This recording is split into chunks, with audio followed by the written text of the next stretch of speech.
Welcome into pre-draft coverage of the heist of the FantasyPros Championship Hardway Draft live on the High Stakes Fantasy Football Show right here on the Better Sports Network. We are less than 2 hours away from one of the most anticipated drafts of the season. Hi, hello, how are you? Welcome, and thanks for tuning in an hour early on the Better Sports Network. This is the High Stakes Fantasy Football Show. I'm at Eric Balkman on X. My name is Eric Balkman.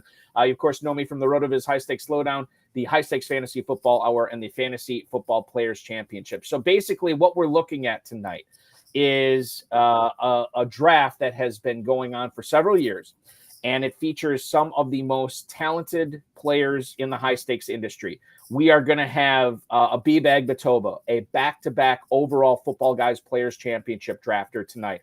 Austin Martin, one of the legends with FFPC Dynasty, a guy who won a $500,000 grand prize in the FFPC Playoff Challenge. Davis Maddock, who you know from Sports Grid, he's going to be joining this draft tonight. He'll be drafting live. The Go Bills franchise, Dom Barnani, Nick Costantino, who's celebrating a birthday today, they're going to be drafting tonight. And of course, we'll also have Theo Greminger from Player Profiler will be drafting. John Daigle, Darren Armani, they're going to be on the show later on tonight. Noah Riddell is going to be drafting in this.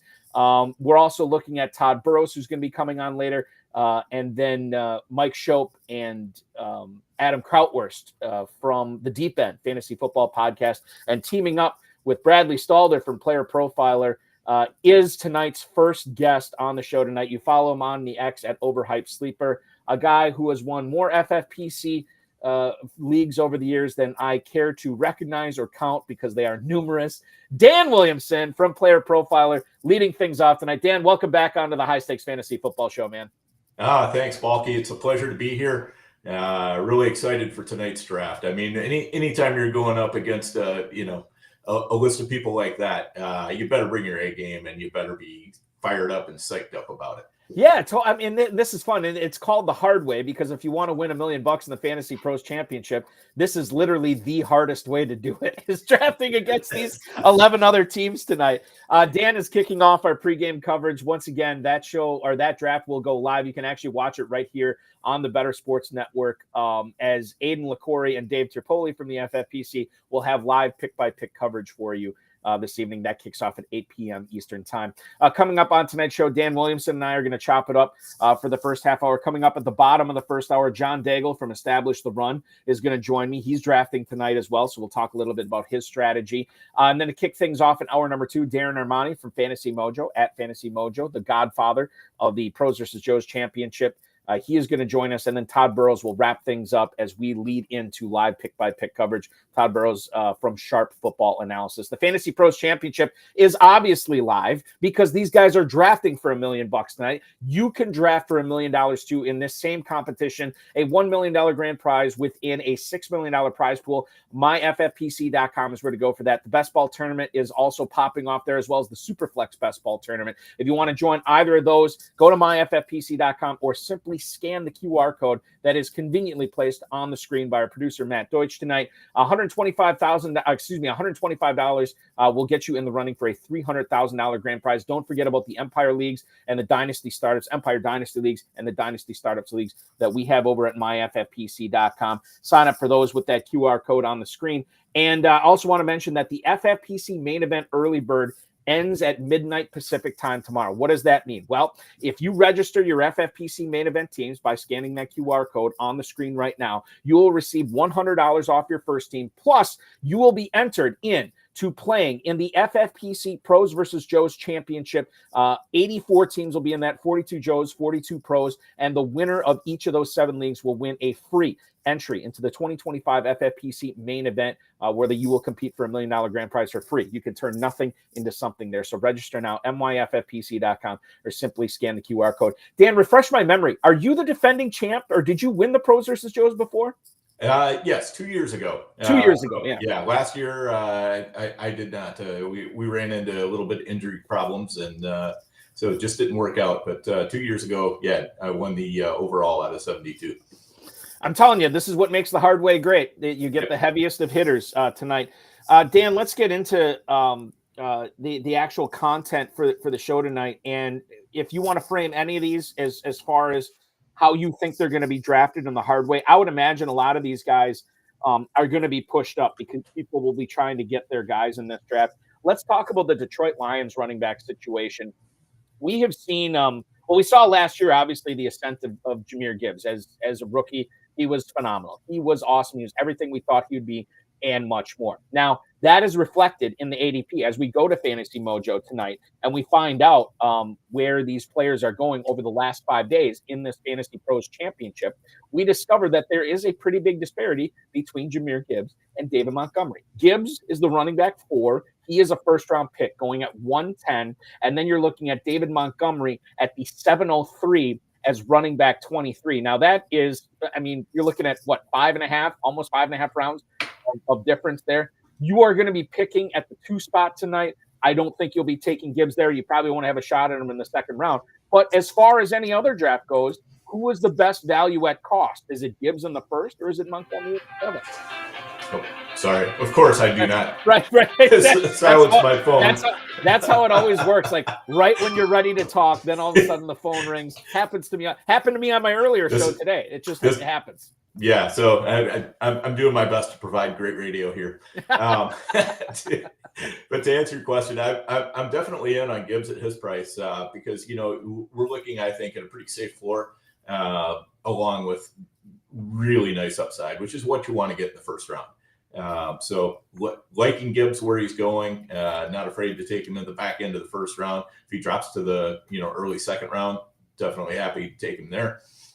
David Montgomery, I really haven't drafted too much of, and I don't think I will be drafting much of him because what we're looking at here is, number one, I think we can probably assume that Gibbs is going to be getting a little bit more of the workload because as the season went along last year, that's exactly what we saw. It's his second year. Now he knows how to prepare his body. He's more in tune with the offense, everything you want to see.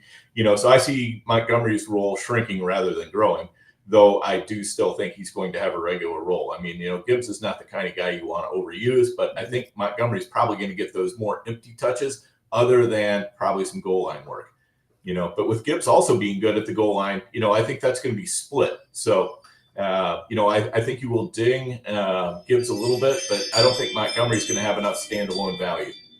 Yeah, we're off and running here, and the YouTube chat is obviously firing off here. Ray Chung, a guy who is he's been a guest on many of my shows, longtime FFPC player. Somebody is clearly prank calling you, Dan, is what he said. Yeah, somebody who's watching. No doubt. Right? Yeah.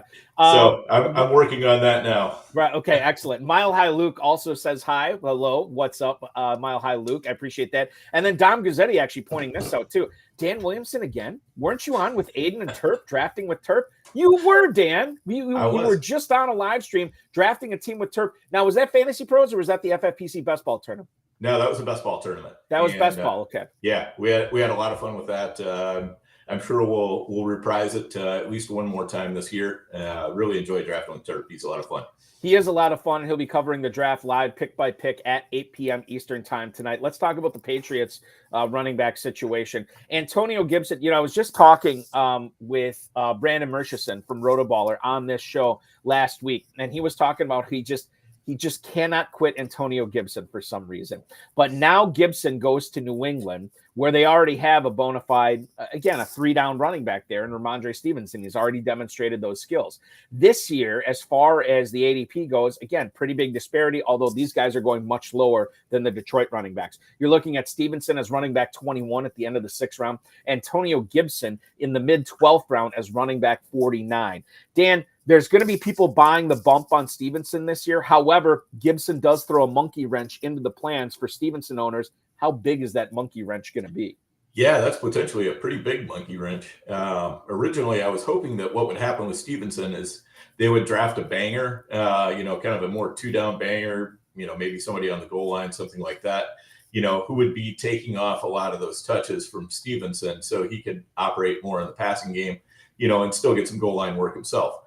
What we got is Gibson, who is really a very good receiver, but he's managed to lose the job pretty much every year for the past 2 years. But that was in Washington, different coaching staff, and we're looking at a very different coaching staff here in New England too. There's not really a lot of continuity. So I think, all bets are off with these two as far as what's going to happen. So right now I'm taking Gibson as being the cheaper option.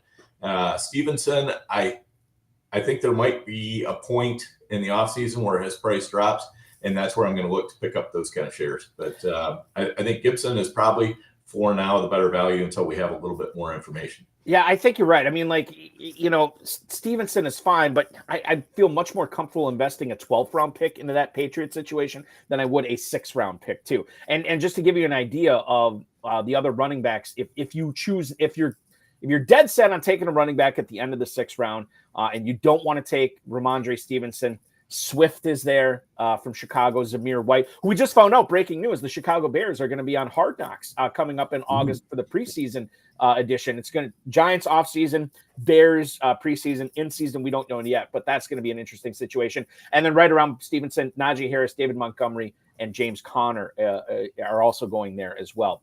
I think that I want to talk a little bit about a situation where not only could affect the balance of power in tonight's draft if you get it right, but it could affect the balance of power for $1 million grand prize in the Fantasy Pros Championship, $1 million grand prize in the FFPC main event, and that is the Miami Dolphins running back situation. Now, if this was a track meet, Dan, the Dolphins would be able to lap the field, all 31 other teams. There's no question about that with how speedy this backfield is. However, this is football. This is not track and field. And when you look at the 3 Dolphins running backs that people are drafting this year, they're all going at different parts of the draft.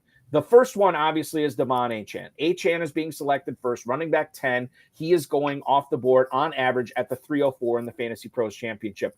Mostert goes 5 rounds after that. He's going in the early 8th as running back 27. And then Jaylen Wright, you can get 3 rounds after Mostert. So 8 full rounds, basically, after Achane. Jaylen Wright is running back 45 in the 11th round.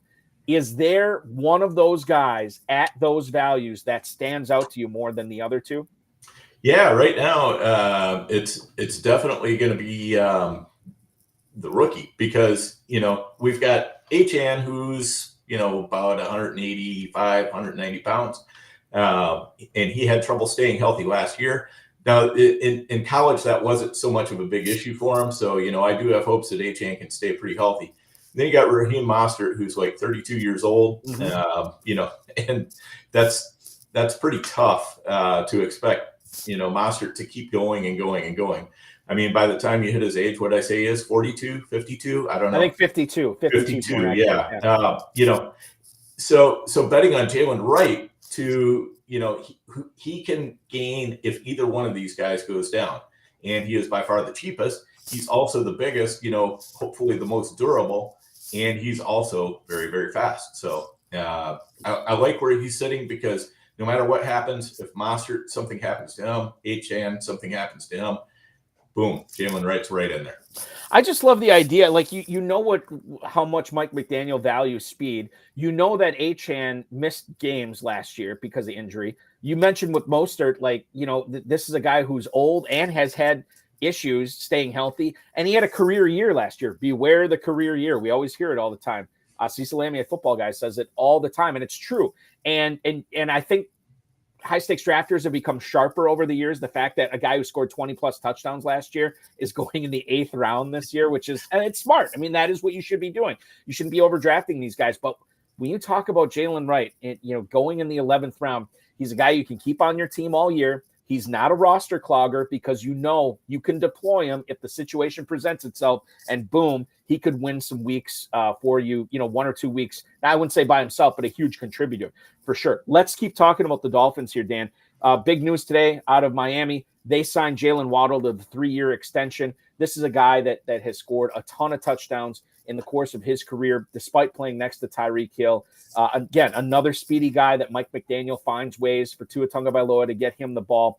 Right now, if we look at the FFPC Fantasy Pros Championship ADP, he's not going until wide receiver 18 at the end of the 3rd round. Does that sound like a target for you or a fade for you this season? For me, it's a fade. And I know that's not the conventional wisdom, but the way I look at it is wide receiver 18 is pretty close to his ceiling unless something happens to Tyreek Hill. Tyreek Hill has gotten over 30% target share the past 2 years. I don't see that changing. Nice contract for Waddle, but they're really looking with an eye to the future. because they can use him obviously as a complement to Tyreek, taking pressure off him. They can, he's very valuable on his own. And if anything happens to Tyreek, boom, you've got your guy, and he's light and fast as well. So, I don't hate him, but I don't really love him at this ADP. Right. So I would like to see him a little bit later. Like if he was going late fourth, I'd probably be in. And that's the thing. I think he's not in a spot where you're totally ignoring him there, but it's not really a guy that you're seeking out. Right. On the Tyreek Hill tip, March 1st of this year, he turned 30 years old. Any concern about his age at all this year? Not so far. I mean, we haven't really seen him lose a step yet. So, I'm still cautiously drafting him. Basically he's going at number 4 overall in the Fantasy Pros. And that is a hefty price tag, but we've seen how that can pay off. So, you're taking a chance there, but it's a chance worth taking. So I'm still in. And he is going high, but I mean, I'm a volume drafter. Well, I'm not a volume drafter like you, but I am at my own level. I'm a volume drafter, and I will have some shares of Tyreek Hill this year for sure, even given where he's going, because I just know how electric he can be. I know how that offense works, and I'm loving what I'm seeing.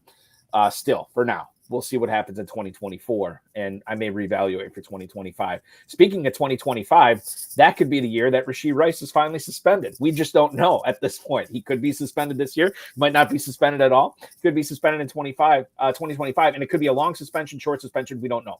If we look at the mojo on him, Rashee Rice, this was a guy that back in February, Dan, you could get him at the end of the 3rd round, early 4th round.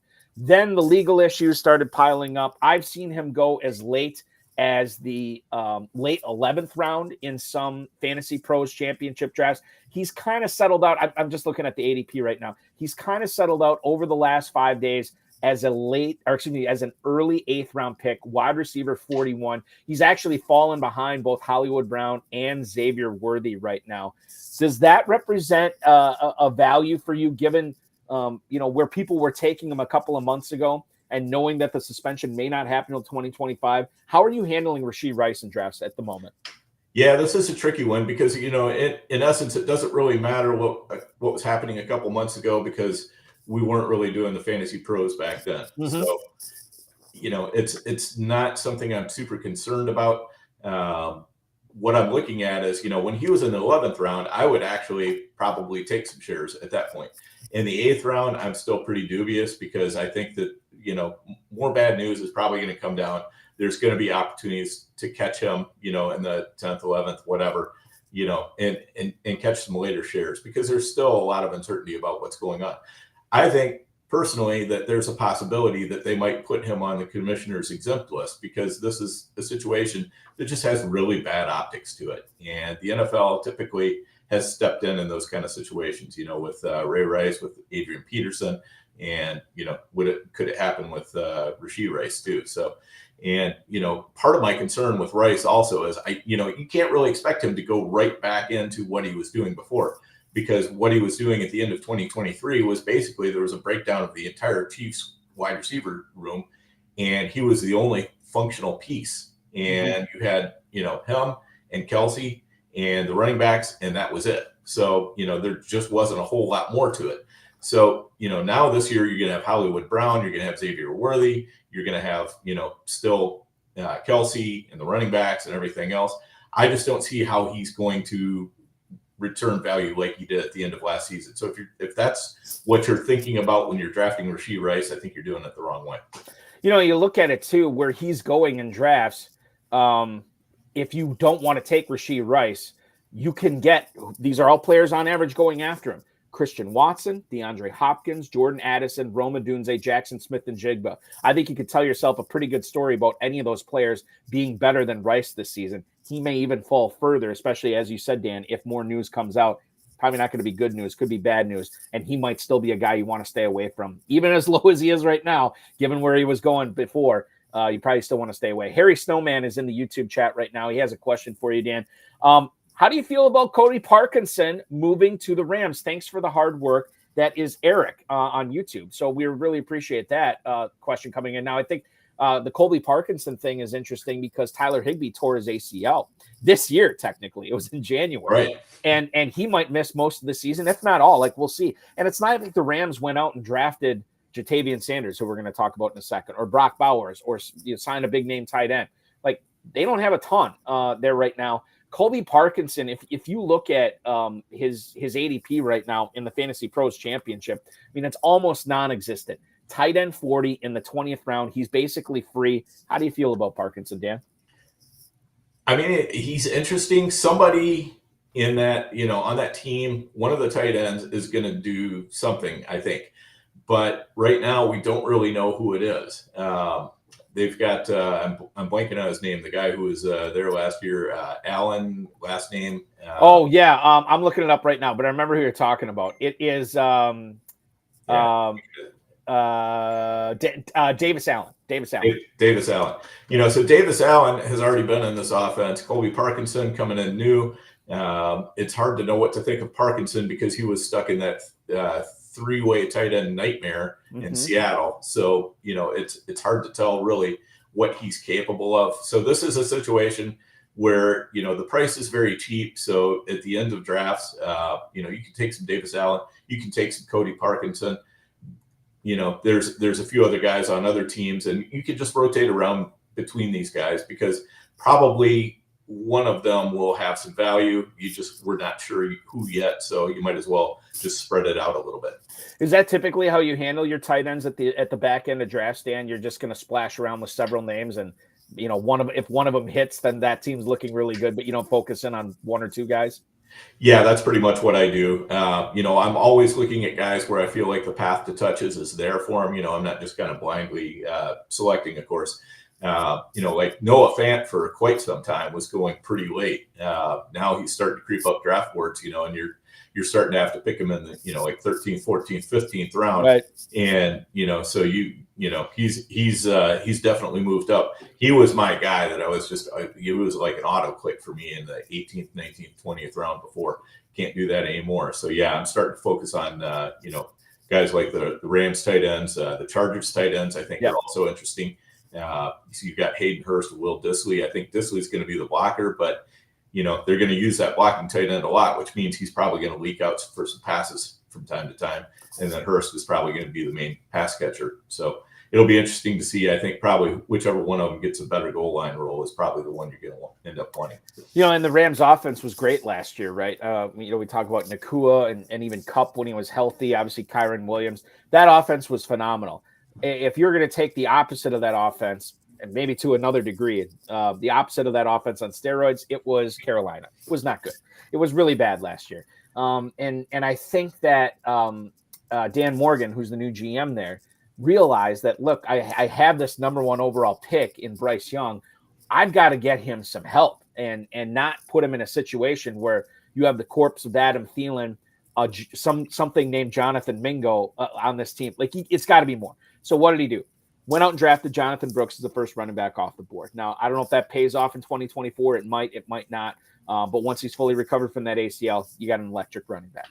He went out and traded for Deontay Johnson. Johnson's on that team right now. He went and invested a first-round pick in Xavier Legette. And like him or not, we know the Panthers are going to give him every opportunity to do so.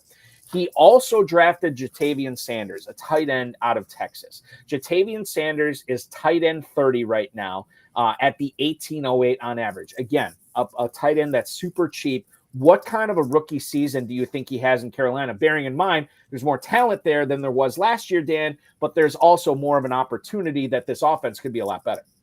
Yeah, definitely. I think his main problem, though, is just the fact that they did add a lot to the receiver room. They've got a couple of good pass catching running backs with Chuba Hubbard and Jonathan Brooks. So, there's a lot of competition for those targets. The way I look at it is if he can beat Cade Otton this year, which Canales did come from Tampa Bay, so there's some hope that that's probably how the tight ends are going to get used. And Cade Otton runs a lot of routes, but he hasn't, he's not doing a lot with it. But he can put in the occasional good game. So, to me, Sanders is a perfect best ball player. I would not want to be stuck putting him in my starting lineup in a managed league. But, if it gets really desperate, which sometimes it does at tight end, I might have to do that. But he's definitely one of the guys I'm rotating around in those later rounds. Now, you say that you're looking at Sanders late. But what about a tight end that's going early? And I think that, and this is an interesting point, because I read your article on Player Profiler, which people can check out, playerprofiler.com, on some of the fades that you're looking at, or at least players that you need to be wary of before you draft them this year. Dalton Kincaid popped up on that list. And to me, I think about it at face value. Okay, no Stephon Diggs. You're replacing him with a rookie and Curtis Samuel. You still got Khalil Shakir. None of these guys are this big, exciting pass catcher. This should be wheels up for Kincaid. But I think, as you did, you look a little bit deeper. Not so fast, my friend, as Lee Corso would say, right?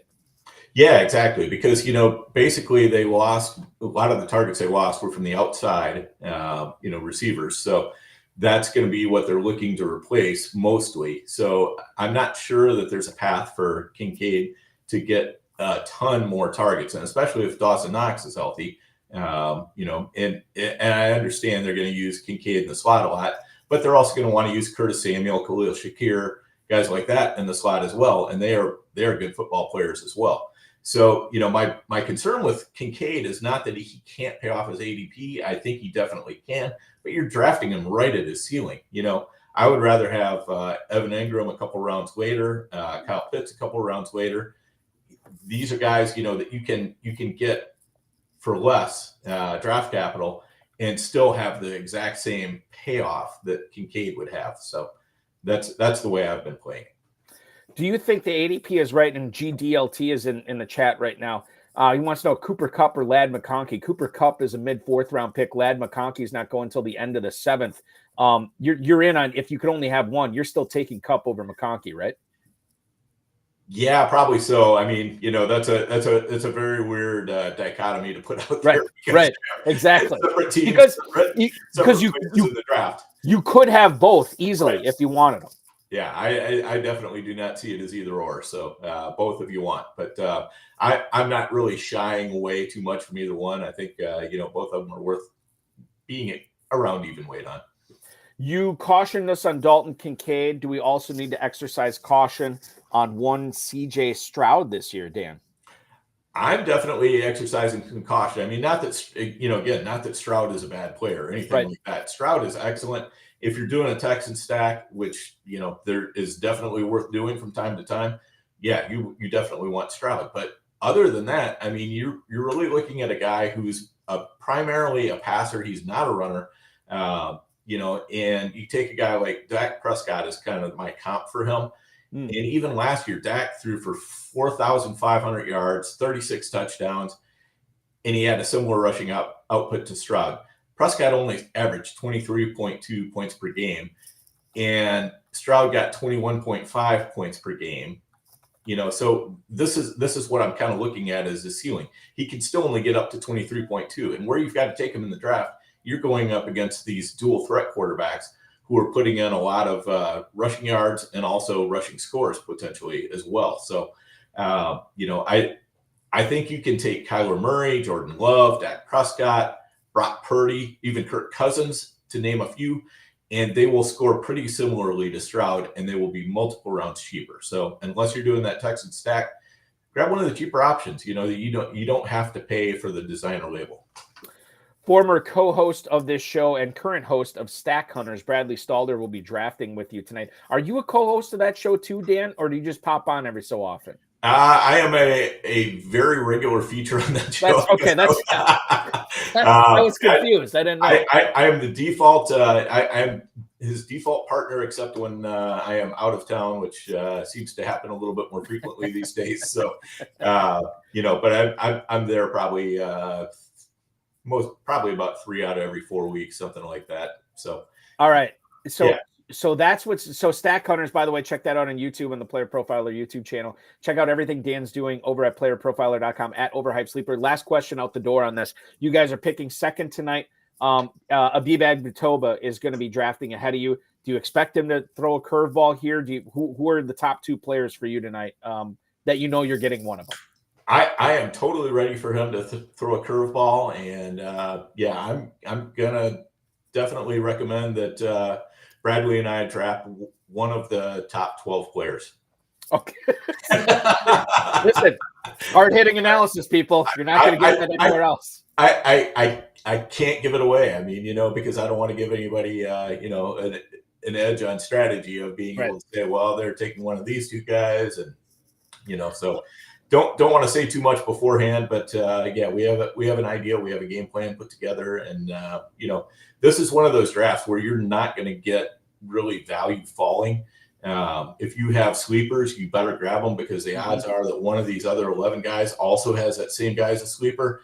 And, players are going to get pushed up pretty aggressively. Of course, that means somebody else is falling. But if you don't like the guy who's falling, that's not going to help you out too much. So it's going to really come down to team construction. How well can you put together a team that's cohesive, that makes sense, and, that's capable of doing what you need to do. Yeah, this is the equivalent of 12 sharks chomping at one little tiny chum bucket and trying to make a 7-course meal out of a couple of ketchup packets, which is going to be great to watch. It's going to be great. And you say it's strategy. I think you are an absolute content creator pro. You're not going to tell me, because you want everybody to stay tuned for the 8 o'clock hour so everybody could see what you and Bradley do live. Until then, we'll follow you on the X at Overhyped Sleeper. Check out everything at playerprofiler.com. Dan, thank you once again for being a part of the show. We really appreciate it, man. Absolutely, Balky. Thanks for having me. I'm really looking forward to the draft in about an hour and a half here. It's going to be great. Good luck tonight. Go get them. This is the High Stakes Fantasy Football Show on the Better Sports Network. Don't go anywhere, because in 100 seconds, we're coming back with Establish the Runs. John Daigle, who's been drafting, he's going to be drafting 5 tonight. We're going to get into his strategy and much more. This is the HSFF Show on BSN. Is Dynasty. And the place to play is myffpc.com. Go to myffpc, use promo code COOP. They'll give you $25 when you deposit $35 or more. Now is the time to get in there and get set up with a startup draft.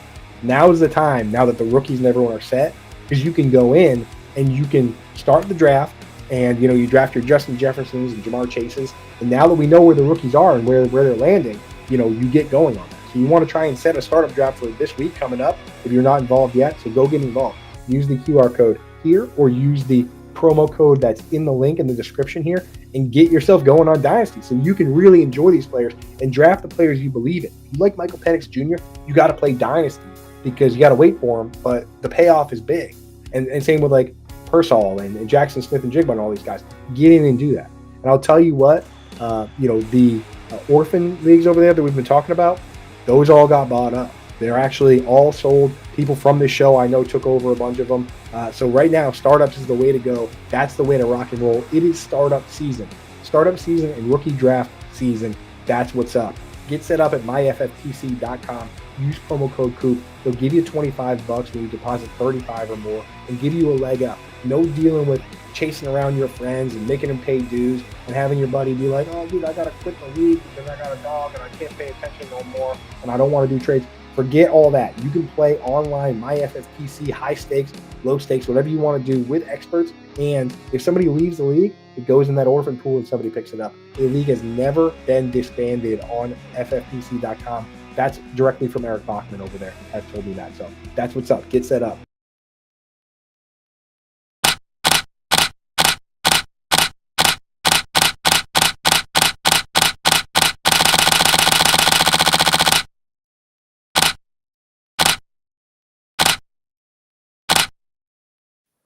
We are counting down on the minutes until the start of the 2024 FFPC Fantasy Pros Championship Hardway Draft.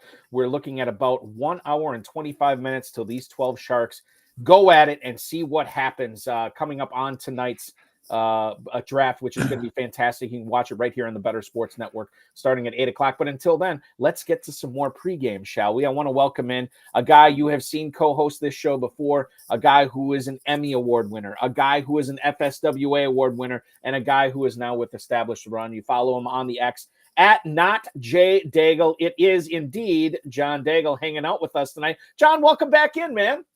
Good to see you, Eric. We usually don't get to talk to each other until August, so it's always fun to join you in May instead.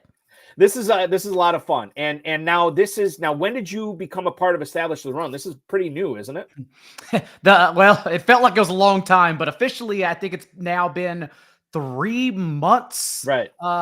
Since, last company done in January, and then we waited until after the season to move forward. But yes, officially with Established the Run, our best ball product is out now, which I have my hands all over that with the tiers, helping out with the rankings and everything else, other niche articles people are looking for, like late round stacks and everything, including all the FFPC work. So yeah, it's now been a few healthy months, but you and we're supposed to be in the middle of the off season, but instead here we are gearing up for literally one of the most important drafts to happen within this 2-3 month calendar.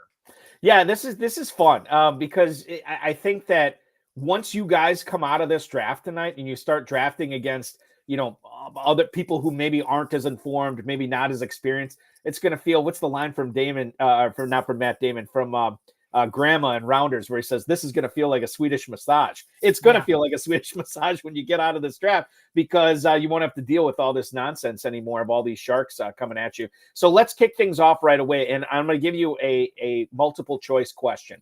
And the question is rookie quarterbacks this year. Which one would you rather have? Would you rather have Jayden Daniels? Would you rather have Caleb Williams? Or maybe in a format like this, would you rather have both of them, John?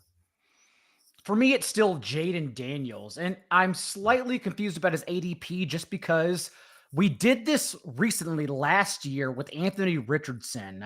For rushing quarterbacks always, we should just lean on the fact that their floor is delivered by their rushing. That's what makes Richardson only 4 starts, but still led every quarterback in rushing points per game last year. And Jayden Daniels, who throughout his career at LSU averaged 9.7 rushing points per game. That's how he gets his floor. The thing is, whereas everyone, if you had your doubts about Richardson last year, it was because he was truly and still is a raw project as a passer. That's not Jayden Daniels. Like, Daniels has a much cleaner resume through the air from day one. Literally led the nation last year with 11.5 yards per attempt from a clean pocket when not pressured. Not only that, but for as much worry as we have about Cliff Kingsbury as a play caller, he carried Kyler Murray to a QB12 finish in points per game, a QB1 as a rookie.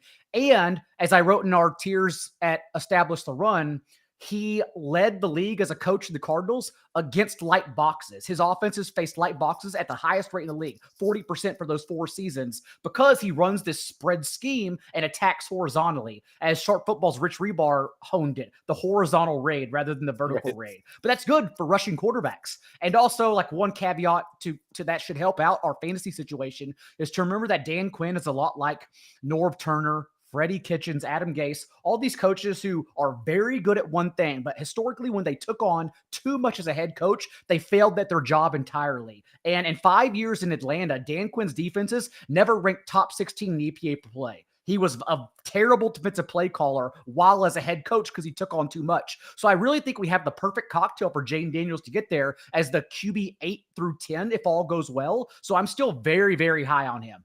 Yeah, Daniels is going basically a full round ahead of Caleb Williams right now. 10.07 is quarterback 11. Caleb Williams, quarterback 13 at the 11.09. Brock Purdy basically splitting the difference between those two rookie quarterbacks. Speaking of rookie quarterbacks, there is one in Minnesota too, John. His name is J.J. McCarthy. We don't know exactly when he's going to take over as the starter there. And given the situation there where Sam Darnold seems like more like a placeholder until McCarthy is ready, obviously based on what the Vikings did in the draft, Are you drafting a bunch of Aaron Jones this year, knowing that they're going to lean on the running back situation more? I know he's old, and I know he's had a history of injuries, but what about Aaron Jones in Minnesota with this quarterback situation? Definitely don't hate Aaron Jones, especially in this type of format, PPR league. We know Aaron Jones has only been healthy for a full year one time in his entire career. But during, in redraft leagues, we all forget we also need usable scores every single week. We're playing football, which is done in pockets of 2 to 4 weeks, not 17 games. If you have a 17 game usable score, that means you're pretty much drafting Christian McCaffrey. So we're just playing differently. I don't hate Aaron Jones necessarily, but also it's just an ambiguous situation throughout that most of the time I end up avoiding Aaron Jones. While I may not push back against him, I really just don't have much. Yes, he had those amazing games, including the playoffs you talked about, but even the Packers didn't recognize it. The Packers, after that stretch, just allowed him to walk in favor of Josh Jacobs. So to me, I get my Viking exposure through Ty Chandler. Usually, in this type of format with the sharp guys who understand Ty Chandler is a elite receiving back, a 95th percentile athlete who earned touches last year whenever Alexander Madison was out. And then they had no choice but to split time with Madison because Chandler was so good when he started, where he's probably going to go a little earlier than most home leagues expect here. But that's how I get my exposure, just understanding that it's going to be an ambiguous target tree this year from Sam Darnold, a little more down on Justin Jefferson compared to consensus 2. Not too much, still a wide receiver 6, but in my opinion, he doesn't have wide receiver 1 in his range of outcomes this year based on the target tree from Darnold. Remember, in those 4 games, even without T.J. Hawkinson to close the year, Justin Jefferson averaged 4 fewer PPR points per game. He was actually a worse player, despite Nick Mullins passing for 400 yards in multiple contests. So I think Jefferson's the one really I'm down on compared to consensus. Won't be drafting him inside the top 5 this tonight. And this is interesting because you have that top 5 pick, that 5th overall pick. So we'll be very, and I'll ask you a little bit about that in a second. Joe Mixon, you mentioned it. Aaron Jones in Minnesota, a lot of running backs changing addresses this year, but Joe Mixon was one of those guys. He gets traded from Cincinnati to Houston, signs the big extension, and he's going right now as running back 15. Now he's going at the 501. This is basically the same neighborhood as Alvin Kamara, James Cook, and I guess Kenneth Walker kind of creeps in there a little bit as well. What kind of a season do you think he's going to have in Houston? And is Joe Mixon worth that 4 or 5 turn pick this year? I believe it's going to be pretty much what happened in Cincinnati, given the contract, where it's an every touch opportunity role for Joe Mixon, and he just has to be more efficient. The good thing is you could argue he's going to be in an elite offense, and maybe even the best offense he's been in some time since the Joe Burrow Bengals Super Bowl run. And that's what's funny about where he falls, because you mentioned Kenneth Walker and Alvin Kamara, but really, like, what should be happening right now is the same arguments I just made for Joe Mixon. Contract, workhorse role, elite offense. That's the argument everyone's making for Josh Jacobs in Green Bay, whereas you can wait a round or 2 and get Joe Mixon instead. And so right now, like, that's kind of the opportunity I latch onto. If I am looking at an anchor RB approach in that range, I don't mind doing it with Joe Mixon instead of Josh Jacobs around earlier. But right now, it genuinely, like tonight, for instance, it just depends on how rounds 2 and 3 fall to me. So I don't want to put words in your mouth, but getting into Josh Jacobs here, he's obviously moves from Las Vegas to Green Bay. He's a Packer this year. You don't necessarily think he's going to be a bust this year, but you think the value of Mixon is so much better that you would not want to utilize a mid-3rd round pick on Jacobs this year. I think there's a chance Jacobs is a bust, and Mixon is the same player going around later. So that's why I would say you just wait for Mixon. A lot like last year, and all the Sharks and FFPC had it figured out. We all showed up week 1 for the live draft and whatnot, and Josh Jacobs was falling to the 3rd, 4th round turn, middle of the 4th round. They had it right despite him not hitting there. But honestly, now everyone looks at Jacobs and says 2 years ago, we are now a year removed from that career season when he finishes the RB4 in points per game, and this is the bounce back. But I don't think that's the case, really, because if you look at the extent of his career, 5 seasons in the league, that 1 year, 2 years ago, that was his only time finishing as a top 12 running back in points per game. I would consider it an anomaly. Not only that, but everyone remembers if they had him, that torrential tear stopped in week 14. If you made the playoffs with Jacobs, your number 1 seed just fell completely, because now going back to that time, over his last 18 games, he's literally been one of the worst running backs in the league. All metrics comparable to Ezekiel Elliott. And so just given, I think he's closer to going down the path of DeMarco Murray and Le'Veon Bell, where those touches just got to his bones and now he's done forever, as opposed to being the guy that bounces back a year later. So I'm pretty much going to be heavy, at least right now, in avoiding Josh Jacobs in every single kind of format at this current range. I want to bring up what Permar99's posted in the YouTube chat. The great Permar, yes. The great Permar, absolutely. He posted that there's a big 4 at running back this year. McCaffrey, Hall, not McCaffrey. Hall, Robinson, Gibbs, and Jonathan Taylor. He thinks those are the flawless 4 running backs this year. He thinks you need one this year. It's a must. I never say it's a must when it comes down to just, a pool of 4, because I don't want to feel like if I don't get one of those 4 guys, I'm drafting dead. But he does point out the emphasis on getting one of those 4. How much do you agree or disagree with that? I agree. I genuinely don't think we've ever seen so many blemishes in the next tier of running backs. Like, I even like Devon Achane and Kyron Williams, Achane especially, quite a bit. But I understand the blemishes in their game between workloads. And Kyron Williams, although he was really good on his volume, if the volume does go away due to Blake Corum, even a little bit, and he's no longer a 20 touch per game back, then of course we have to dink him a hair, maybe even a whole round. So I understand all of those notions. Thus, if someone would want to start a Bijan or Breece Hall and that next range of wide receivers, Amon-Ra St. Brown, Justin Jefferson, Garrett Wilson, Drake London, if someone wants to go Bijan or Breece Hall between them, I'm totally fine with it because I understand what's next. Even Jahmyr Gibbs, who I am much more open to drafting on FFPC in particular in the first, second round turn because of the PPR format, the 2 flex outs. And then usually, as we all know, like, we're not trying to get wide receivers in rounds 15 through 18. We're trying to tack onto our tight end flex because tight ends give us so many outs in those last rounds and just kind of tight end premium scoring. But for Jahmyr Gibbs, remember, in the last 12 games, he and David Montgomery to play together post-bye, including the playoffs. David Montgomery actually out-touched Jahmyr Gibbs by 10 total touches. Montgomery's not going away because he's not as explosive as Gibbs, but he's also still very good at professional football. So that still leaves me with like some pause if you're drafting Gibbs in the first round. Again, if you want an anchor RB and you have him at the turn, you're tacking them on with a wide receiver or tight end, totally fine with it. But even when you start at the turn, I have pause with the next 12 running backs.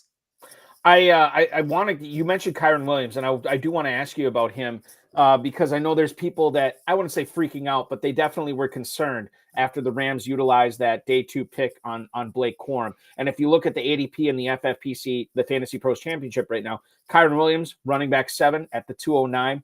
The next running back being drafted by the Rams or by fantasy players from the Rams, Blake Corum, running back 37 at the 1001. What's the best way to attack that situation in a format like the hard way draft tonight?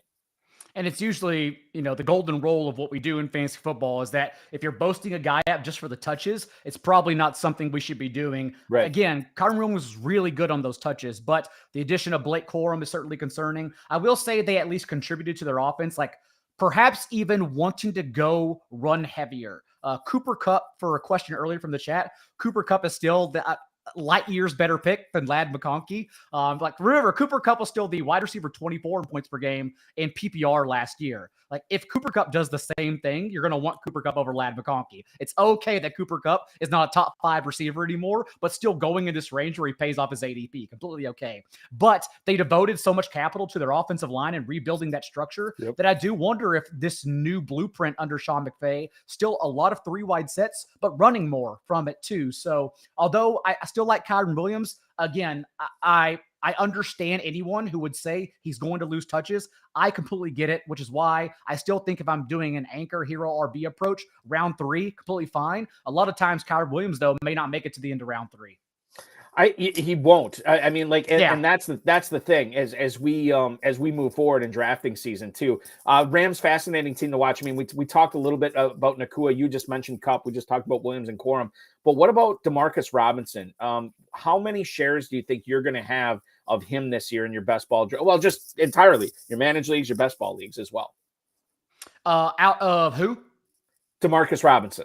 Oh, yeah, Demarcus Robinson, a favorite at ETR in particular, maybe just because of me. And I refuse to let them take him out of any articles. But we saw he was hanging around there with an 18% target share in those last 8 games he played alongside Cooper Kupp and Puka Nacua. And it's because they really used him like Sean McVay used Odell Beckham whenever Robert Woods got injured during their Super Bowl run. Like, they specifically put Beckham on the field and gave him targets inside the 10-yard line as like a touch, almost like a PPR tight end, like a touchdown monster. And that's what happened. Robinson actually led the team, Nacua included, in end zone targets over those last 8 games. So I love Robinson as like a late round pick that a lot of people are sleeping on. He avoided the wide receiver capital that we were concerned about in the first round. So yes, I do enjoy Robinson as a later round selection. Yeah, and I think he's a fine guy to have a lot of shares of this year for sure. Absolutely, especially given how cheap he is in drafts right now. A player that another wide receiver that I think in my talks with a lot of high stakes players and maybe dynasty players that feel they got burned by Jameson Williams, feel like that they're not targeting him. They're letting him go. They've been nonplussed by basically what they've seen the last couple of years from him. Are you among those players, those drafters, I should say, John, that have punted on Jameson Williams? Wide receiver 48 at the 908 is where he's going right now, which still single-digit rounds, but I think a lot of people envision him being a much higher pick at this point. He's the beneficiary of playing on a Detroit offense that features a couple of target hogs in Amon-Ra St. Brown and Sam Laporta, but sometimes that can allow him to make some big plays, which he did do last season. How do you feel about Jameson Williams at his current ADP at the end of the 9th round right now?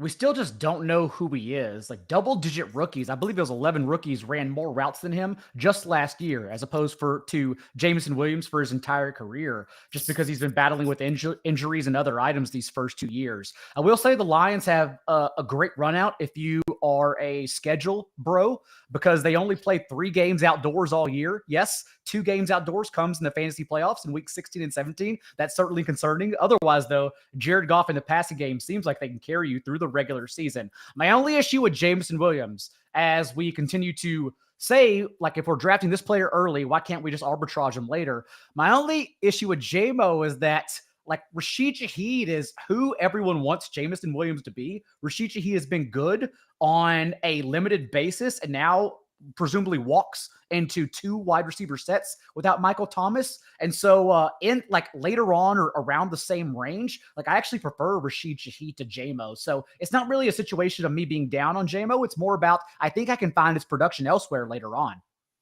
John, have we, as we're talking receivers here a lot with you, we touched on Caleb Williams earlier. What about Keenan Allen going from the Chargers to the Bears as a guy who has a lot of shares with Keenan Allen, hoping to squeeze out one really good last year with Justin Herbert? Didn't happen. Now he's going to go to Chicago and fend for targets, not only with Rome Odunze and DJ Moore, but DeAndre Swift, Cole Kmet as well. Is now the time, is 2024 the year to let somebody else take Keenan Allen and let him slip in drafts? And to give you an idea, and you already know this, wide receiver 32 at the 604 in FantasyPros Championship drafts. John, how do you feel about Keenan Allen this year? Well, since we can get Keenan Allen as our wide receiver 3 or 4, I definitely don't hate it. I know a lot of people are down on him, 32-year-old slot wide out, but at least we know he's someone who has historically earned targets, might even open in 2 wide sets over Rome Odunze. I don't expect Allen to come off the field, at least in 3 wide sets too, because Rome Odunze, the last 2 years as a starter with the Huskies, only ran 16.5% of his routes from the slot. Like Jackson Smith and Jigba, he's not really a guy who pushes the other guy off the field. Not only that, but if you look at Warren Sharp's predicted schedules based on last year's metrics, the Bears have the 3rd easiest strength of schedule this year. So it's a really good run out for Caleb Williams and the Bears, honestly. You have DJ Moore, who was 4th in yards per route run against man coverage last year. Keenan Allen was 8th in yards per route run as a 31-year-old against zone coverage. So although I don't think it's going to be as consistent as it was for Keenan Allen from Justin Herbert these past couple of seasons, I do think there are going to be weeks where Keenan Allen becomes a top 12 wide receiver, and we can just pick those shootout games. So I want Keenan Allen at least on my bench for sure. Final question for you out the door, John. You are sitting at 5 tonight. I know a lot of what you're going to do at that pick depends upon what you're going to see with the first 4 picks. Anything goes in this draft. Anything can and will happen. Obviously, what are your thoughts drafting from the 5 spot tonight? How are you going to attack it? The leftover spot. And I don't think I'm even mad about it, because in previous years, it was Travis Kelce, right? This was like the auto lock of, we know Travis Kelce's going to go in the top 4 picks. Maybe that's even if someone was in my spot would pick Sam Laporta at 105. I don't know. But to me, it's just literally the leftover. It doesn't hurt anyone, so I think I can say that I'm probably going the leftover wide receiver, thinking I'm getting St. Brown, but perhaps I'm not. But right now I am in a toss-up of St. Brown, Sam Laporta, and if they want to let Christian McCaffrey fall, they're not going to. But if they want to, I'll be happy to take him at 105. So I think those are my 3 picks right now. We're always happy to read everything John Daigle is producing over at Establish the Run, establishtheRun.com, at Establish the Run, on the X. Follow him on the X at NotJDaigle. John, good luck tonight. Go get them. Thank you so much for joining the show again. Good seeing you, Eric, and good luck to Fantasy Mojo and everyone else, but not in the draft, just on the rest of the show. Thanks, John. Appreciate it. That is John Daigle, ladies and gentlemen, from EstablishTheRun.com. Great stuff from him as he is drafting 5th tonight. So we talked with the team drafting 2nd. That's Bradley Stalder and Dan Williamson, who made us a part of his evening tonight. John Daigle is drafting 5th tonight. And then we are going to talk with, we're going to take a quick break. We're going to talk with the guy who is drafting 10th overall. We've been referencing his ADP all night. It's only fair that we have him on the show. Darren Armani, the godfather of the Pros vs. Joes Challenge, and he's drafting 10th tonight. Fantasy Mojo is coming up next. You're watching the pregame coverage of the 2024 Fantasy Pros Championship Hardway Draft on the High Stakes Fantasy Football Show on the Better Sports Network. Don't go anywhere. Hour number 2 is coming up next. Is Dynasty. And the place to play is myffpc.com. Go to myffpc, use promo code COOP. They'll give you $25 when you deposit $35 or more. Now is the time to get in there and get set up with a startup draft. Now is the time, now that the rookies and everyone are set, because you can go in and you can start the draft and, you draft your Justin Jeffersons and Jamar Chases. And now that we know where the rookies are and where they're landing, you get going on that. So you want to try and set a startup draft for this week coming up if you're not involved yet. So go get involved. Use the QR code here or use the promo code that's in the link in the description here and get yourself going on Dynasty so you can really enjoy these players and draft the players you believe in. If you like Michael Penix Jr., you got to play Dynasty because you got to wait for him, but the payoff is big. And same with like Pearsall and Jackson Smith and Jigba and all these guys. Get in and do that. And I'll tell you what, the orphan leagues over there that we've been talking about, those all got bought up. They're actually all sold. People from this show I know took over a bunch of them. So right now, startups is the way to go. That's the way to rock and roll. It is startup season. Startup season and rookie draft season. That's what's up. Get set up at myffpc.com.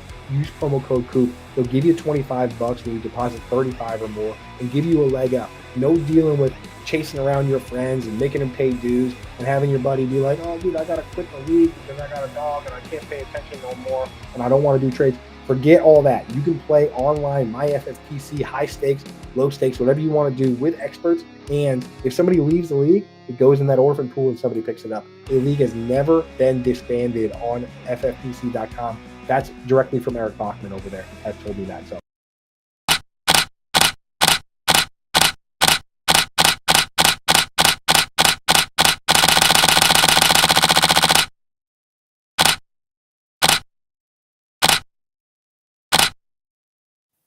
If you are looking for a new challenge with your Dynasty Leagues, check out FFPC Empire Dynasty Leagues. Dynasty Leagues with a large progressive prize pool that grows yearly and is only awarded once there is a back-to-back winner. When that happens, the back-to-back champion wins the Emprise prize pool, and they win the first place prize pool for that year. The league disbands, everybody gets their deposits back, and you're free to enter another Empire Dynasty League. So check that out at myffpc.com. You are watching live pregame coverage of the 2024 Fantasy Pros Championship Hardway Draft featuring some of the top players, top high-stakes players and pundits out there that try to win $1 million by drafting against 11 other teams this year. It's never going to happen, but it's fun. It's fun to look at that these guys just beat each other up for 20 rounds. And we're going to be doing that at the top of the hour tonight, live coverage right here on the Better Sports Network, featuring Aiden LaCorey and Dave Tripoli from the FFPC. They will bring you all the picks live tonight right here on these airwaves, and you can check that out right now. If you want to join the 2024 Fantasy Pros Championship and compete against these guys, feel free to do so at myffpc.com. These guys are all going for $1 million grand prize. You can go for that grand prize too. It's a $6 million prize pool. Sign up by going either to myffpc.com, myffpc.com, or scanning that QR code that is right in front of your face on the screen tonight, and join these guys, and maybe you could be the $1 million winner in the Fantasy Pros Championship this season. Let's welcome in our next guest tonight. He is drafting 10th in the Hardway Draft. He is the Pros vs. Joes draft creator / godfather, the #1 source of FFPC data, 13 years and running. He won this league 2 years ago. He's been playing in the Scott Fish Bowl for nearly a dozen years, and he is the Kings Classic Redraft champ from 2018. Follow him on the X at Fantasy Mojo and subscribe to his website at fantasymojo.com. It is the incomparable Darren Armani. Darren, welcome back to these airwaves. How pumped are you for this draft tonight, man? I'm ready to go through the meat grinder, man. This is main event intensity in May. This is crazy. This is every year we do this. You know, we beat the crap out of each other. Yeah, and you're going to, and that's the thing is like you talk about main event. And I think this is way, way tougher than most FFPC main. Like as much as, the main event, you're ponying up the better part of $2,000 to play in, but to go for $1 million grand prize. But like these, I mean, you're talking about going up against the Go Bills franchise. And Sean Stutzman, I forgot to mention you at the top of the show. Sean Stutzman, the other guy who's part of the Go Bills trio. You're going up against Abib Bagbatoba, who was back-to-back winner in the Fantasy Pros Championship. I mean, this is insane. Like, how much do you have to adjust your draft strategy going up against these 11 hardos tonight, as opposed to if you're drafting in a normal Fantasy Pros Championship draft or even an FFPC main event? Yeah, there's no soft spots. And basically, although my bread and butter is the ADP, it kind of goes out the window in this draft because these guys are just going to take, for a lot of them, I think it might be their first Fantasy Pros. So these are the guys, they're just going to, grab the players that they like. They're not even going to be too concerned with ADP. So you just have to be ready and do the same thing. Don't sit around and wait for somebody to fall back to you, because what'll end up happening at the end of the draft is you'll have a bunch of great values on players that you don't really like. So you need to strike early and get players that that you're targeting. I've noticed that too, like in the course of because I'll facilitate some of these hybrid leagues we have at Planet Hollywood in Las Vegas, where we're doing the $5,000 big payback leagues or the $10,000 entry high society leagues, where these are a lot of the same players are in those leagues and they know who they like. And you'll watch a main event draft out there, Darren, and you know this firsthand. You'll watch a main event draft out there, and some of the players that are being taken in the 18th, 19th round, they're gone in like round 10, round 11. And I'm like, I'm every single year I do this, I'm like, who are these guys going to take the last few rounds? Because there's like nobody. And how do you handle something like that? Is it just a scenario where you're taking like, YOLO tight ends or just any warm-bodied running back at that point? Well, there is a little bit of a philosophy to follow here. Because it's May, you can grab a lot of players and then just see what happens, over the next 4 months, because people are going to get hurt. So I think people will tend to just, throw more darts and go for long shots, knowing that you still have 2 waiver runs before the season starts. So you can churn over, some of those, risks that you took a shot on in the draft tonight. And I can tell you this, it's not just a draft that's a grind. Because these guys are so intense, the waiver wire every week is nuts. I went out and did I tracked the waiver activity in this league. So you have 1,400 Fantasy Pros leagues. You may have a little more this year. This league was number 29 in terms of waiver moves made. Wow. Course of the year. So it is just, constant activity. Nobody's throwing in the towel, with 5 or 6 weeks to go. If they're out of it, like it's a matter of pride. If Well, I mean, nobody wants to finish last, obviously. No. I mean, there's something to be said for that. Like, there's no embarrassment in finishing last. Well, yeah, I finished last among 11 of the toughest players out there. Like, there's no embarrassment to it, but nobody wants to do it. Nah, you don't want to be last. Let's talk about your Eagles here, and I'm going to kick things off with the tush push effect on Saquon Barkley, the Eagles' brand new running back. For years, Darren, in Philadelphia, we saw mostly, and not always, I mean, there was different years where it wasn't the case, but we saw a lot of RBBC in Philly, and it was maddening for players that were drafting Eagles running backs. No, ain't no RBBC in Philly anymore. It is all about Saquon Barkley, but the tush push could affect his touchdowns. We know touchdowns are not a sticky stat, but at the same time, they would affect Barkley being drafted as the running back 5 right now, which is where he's going in the second round. How much is that Jalen Hurts' prowess at the goal line going to affect Barkley's stats this season? Well, I think they brought him in because they wanted to take the heat off of Hurts. I mean, it, they did that. It was a function of necessity because they didn't really have a back that they could rely on to punch it in at the goal line. Swift, that's not Swift's game, and Kenny Gainwell's a little dude. So Jalen Hurts can squat 500-600 pounds in front of a monster line. So they just kept doing it because nobody could stop them. But what you saw towards the end of the year was teams sort of knew they couldn't stop them. So they started taking cheap shots. They started jumping the snap, trying to disrupt things. And Hurts was put in a compromising position. And I think they want to get away from that. So if people think Saquon Barkley is going to be challenged by tush push, I think they're going to be way more selective when they do that this year. And they don't have Kelsey anymore, anchoring that line. So it may not even be as effective as it was last year.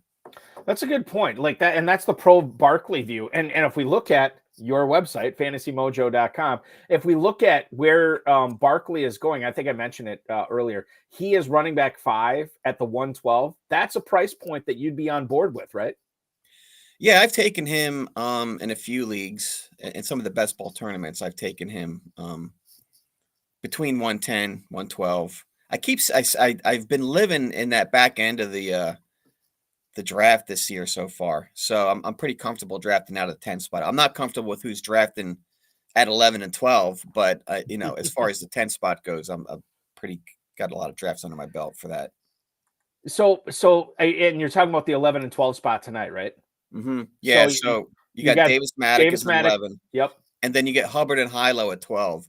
So, the value's not going to be falling back to me.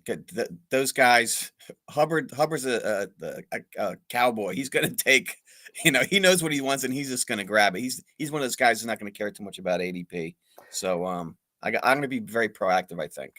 My God, I didn't even, this is how crazy it is. And I don't want to say those guys blended in the background because David Hubbard won the 2016 FFPC main event. But when you get Mark Garcia and David Hubbard teaming up, mother of God. I mean, this is just, it's insane. It's going to be 12 starving sharks at the end of this draft because nobody's going to be happy with their draft. They're all going to be ticked off, but it's going to make great content. It's going to make great for everybody tonight. This is definitely a must watch. Especially, knowing you've got so many accomplished players, I think people need to pay attention to who's picking who. Usually we go by no names and not disclose, who are the favorites of certain players, but it's kind of, everybody's showing their cards tonight. They totally are. And I want you to show your cards basically. Some of these other guys that I've had on tonight with Dan Williamson and John Daigle, we talked about individual players, and I know you and I just talked about Barkley. I do want to get into some not philosophical stuff, but trends that you've been seeing with everything you've been putting out over at FantasyMojo.com. The early running back hate. I feel like ever since Zero RB, Sean Siegel, Matt Waldman, I don't, whoever came up with it, whoever he believed came up with it, not important, but we know they came up with it right around the same time. And then Peter Overzet taking to the next level with Pissing Yellow. You have a situation right now this year where I am just seeing a ton of running backs fall. And a lot of wide receivers are getting pushed up. Is the early running back hate that you've been seeing, is this as bad as it's ever been, or is it not as bad as I'm making it out to be? No, it's still trending anti-RB. So last year we had 9 running backs going in the first 2 rounds. And this year we only have 8. And if you go 3 rounds, you had 14 running backs going in the first 3 rounds last year. This year we only have 11. So the yellow keeps floating up to the top. And it's a function of, the hype, really. I mean, it's everybody's kind of gravitating towards it. And the other thing is tight ends are pushed up this year too. So I think running backs are, being lowered because we've got 5 or 6 tight ends going in the first 3 rounds, which I have not seen that, sort of hysteria over early tight ends either. It's really big. Tight ends, so we're seeing 3 of them. Yeah, 3 of them in the second round. We're seeing 2 of them go. No, 3 of them go in the third round as well. Evan Engram goes in the early 4th, and then we don't see tight end 8 until the 5-6 turn with Ferguson and Kittle. So you're right. I mean, they are being pushed up. It's weird because They fell a little bit in the first round, but now you have two of them basically going at that 1-2 turn. How much have you seen any like teams starting off Laporta, Kelsey from the 112-201? Oh, absolutely. I think a couple nights ago in the Fantasy Pros. In fact, a couple nights ago in the Fantasy Pros, somebody started 3 tight end start.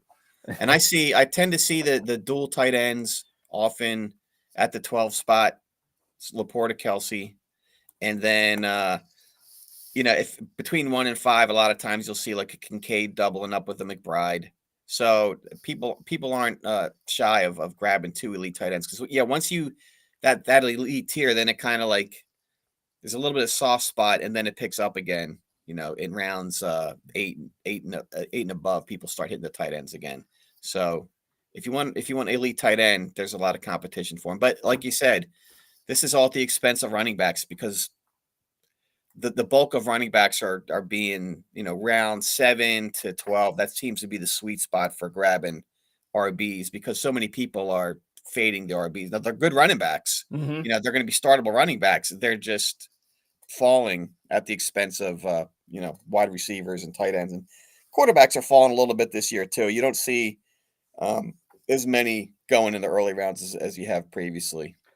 Yeah, it's wild. I mean, you see, I'll bring it up right now as far as the quarterbacks go. The first quarterback is not coming off the board until Josh Allen at the 312 in the Fantasy Pros Championship. And then you have your Hurts, your Mahomes, Jackson, Stroud, Anthony Richardson. Like, okay, look at this. There are only 3 quarterbacks being drafted in the top 5 rounds this year. Then you get into the 6th round, we get Jackson, Stroud, and Richardson. Then you have quarterback 7 and going until almost the 9th round. That's at the end of the 8th round. Prescott, Burrow, Kyler Murray, Jordan Love going in that area right there. I just mentioned Stroud as far as quarterbacks being drafted. Stroud is quarterback 5 at the 605, and it's been sort of a renaissance in Houston. You think back to the Deshaun Watson, DeAndre Hopkins teams there, and now you have Stroud, now you have Diggs, now you have Tank Dell, now you have Nico Collins, who just signed that big long extension with the Texans. Do you have a favorite Texans wide receiver? Again, at cost, Aaron. Collins, wide receiver 15, Diggs 19, Tank Dell 31. Collins and Diggs are kind of, I don't want to say they're right next to each other, but Collins is a mid-3rd round. Diggs is going at the 3-4 turn, and then you can get Tank Dell basically at that 5-6 turn. When you factor in ADP cost to it, do you have a favorite, maybe a guy that you'd be targeting tonight? Yeah, I mean, Collins is typically the guy I'll take out of those 3. Now, because they're all going so early, somebody's going to underperform at the end of the year. Like, they're not all going to like produce to justify that draft capital. So one of these guys is going to, disappoint. So if it's a matter of, if you're doing multiple drafts, just, spread your distribution across those 3 guys. Like I wouldn't load up on all one of, on a particular guy. So I'm mostly flipping between Diggs and Collins, but I seem to have more Collins at this point. You are going to be at a position tonight where you could ostensibly take the first tight end off the board at the 110. You could also wait and not grab an elite tight end. You could grab 2 tight ends. There are a lot of different ways to attack the tight end position in drafts this year. What's the best way to do it? Again, let's talk about from where you're at tonight at the 110. Are you trying to get one in the top 2, rounds tonight? Are you waiting and going with volume later? What's the best way to handle it? And again, let's do it in this format tonight, because this is good. It's going to be wild, man. It's going to be really wild. Yeah, you can't in a redraft. This isn't best ball. So in a redraft, you have to have a guy you can start. So you can't play, let me grab 3 values in the late rounds and do that. That's not what you are able to do here. So I would expect the tight ends to go, people aren't going to be shy about grabbing them early. So, and the spot I'm at, Kelsey, Laporta.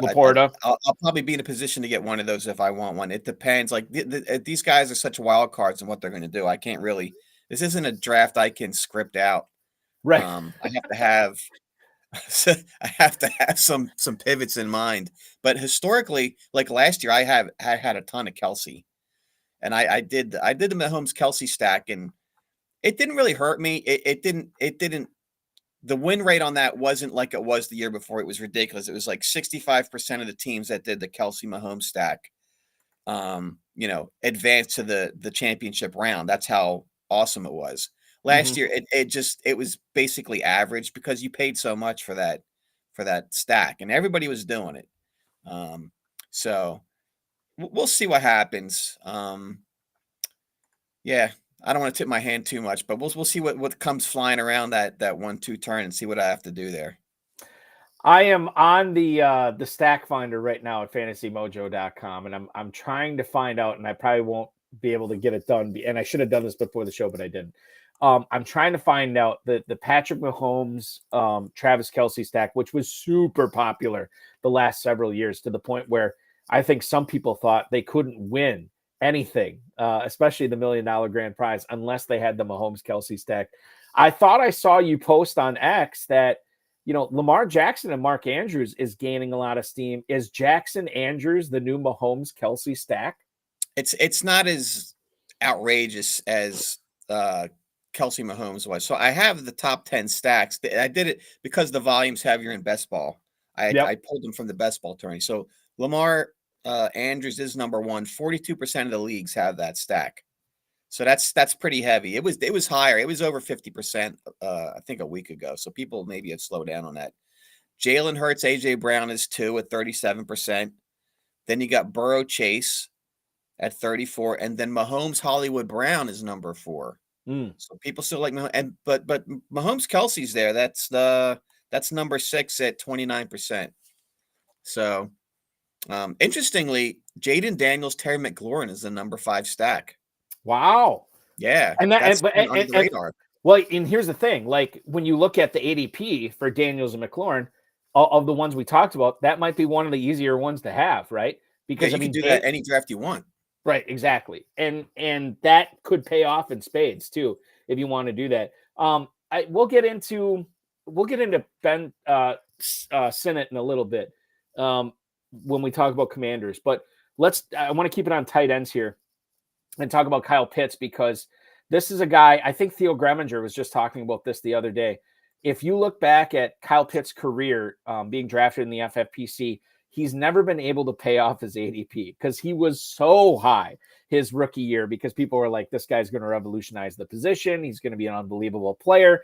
And then he did have a really good season, but it wasn't a transcendent first, second round, third round season or anything like that.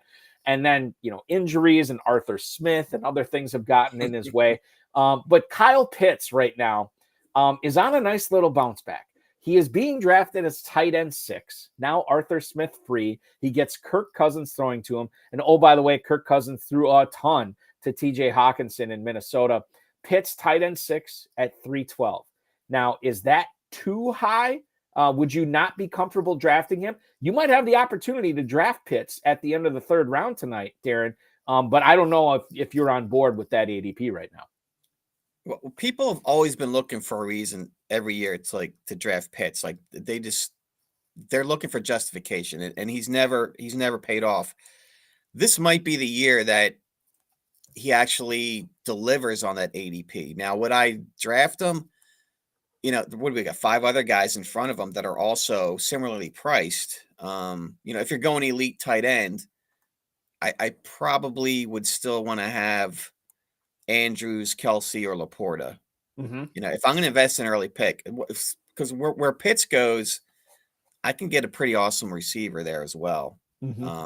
So I may grab Pitt. Like if Pitts fell, I would grab him, but I don't know that I'm paying that price right there for Pitts. But I think this year, like in the past, I've been like, I'm not taking Pitts. He's way overpriced, but he may pay off that price this year, because there's still, people love Kyle Pitts. So go for it if you like it. Yeah, go for it. Indeed. We're going to be talking Drake London and maybe a little bit of Kyle Pitts with Todd Burrows coming up at the bottom of the hour. So more Falcons conversation to come, but let's continue the tight end conversation here. Michael Mayer, Darren, back in, I don't know, whatever it was, late February, early March, round 10, round 11, round 12, maybe round 13. Couldn't really get him cheaper than that. Then the NFL draft happened at the end of April, and this guy plummeted to sometimes round 19, round 20. If we look at his ADP right now, Michael Mayer, 18-11 as tight end 33. And that's because one Brock Bowers was selected in the first round by the Las Vegas Raiders. Bowers is tight end 11 at the 704. Have you moved off of Michael Mayer? Is this guy a DND for you because of Bowers? Or maybe is there a little bit of value here with the former second round pick from 2023? Well, in best ball, I've been drafting Michael Mayer quite a bit because I still think he's going to have some decent games. And then there's always the possibility that something like the Bowers doesn't deliver. But in redraft, you're not going to start Michael Mayer. So I'd be surprised if he's not even rostered in 100% of the leagues for Fantasy Pros. He might be like 60-70% ownership.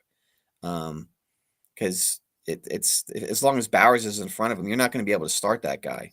Now, he was going in the 11th round in Fantasy Pros before Bowers got drafted. So, Bowers is, if you're going to be in on a Las Vegas tight end, you got to go Bowers. Now, do you want to pay? Like, you got Devontae Adams hogging all the targets.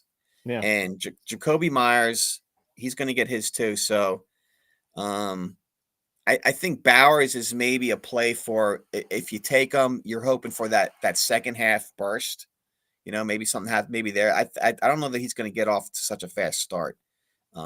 So again, if he slides, I might take him, but he wouldn't be a guy that I'm targeting because right now, other guys that you could take around Brock Bowers is Njoku, Goddard, Kittle. Yeah. And then I'm not drafting Hawkinson, but I mean, so there's established players that you can take instead of him.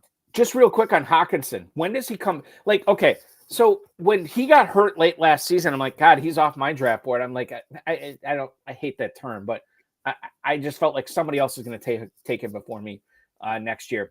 And then I was surprised, early, a couple of months ago, talking about, he's looking good and recovery. He's ahead of schedule, which is what you always say when you're coming off a torn ligament. Right. He's ahead of schedule. And now I think it was yesterday, or maybe it was 2 days ago, I finally saw he may not be ready for week 1. And that's kind of what I thought this whole time was, this guy's not going to be ready for week 1. I don't even know if he plays this season, especially if the Vikings view 2024, beg your pardon, as a punt season, as a year that JJ McCarthy can get ready. Why bring TJ Hawkinson back? Like, to me, he could not be further away from what I'm doing at the tight end position this year.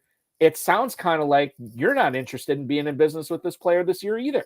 Yeah, I mean, you figure he's a pup candidate for sure. But again, you got to keep in mind in this format, or even in the best ball tournament, you want those players who could explode that second half. So I think right now in Fantasy Pros, he's going. I got the Mojo up right now, Mojo. Tight end 12 in Fantasy Pros at 806. Yeah, so I think that's going to go up or down depending upon the news cycle. Like depending on what you hear. Like if it's still bad news, he's going to keep dropping.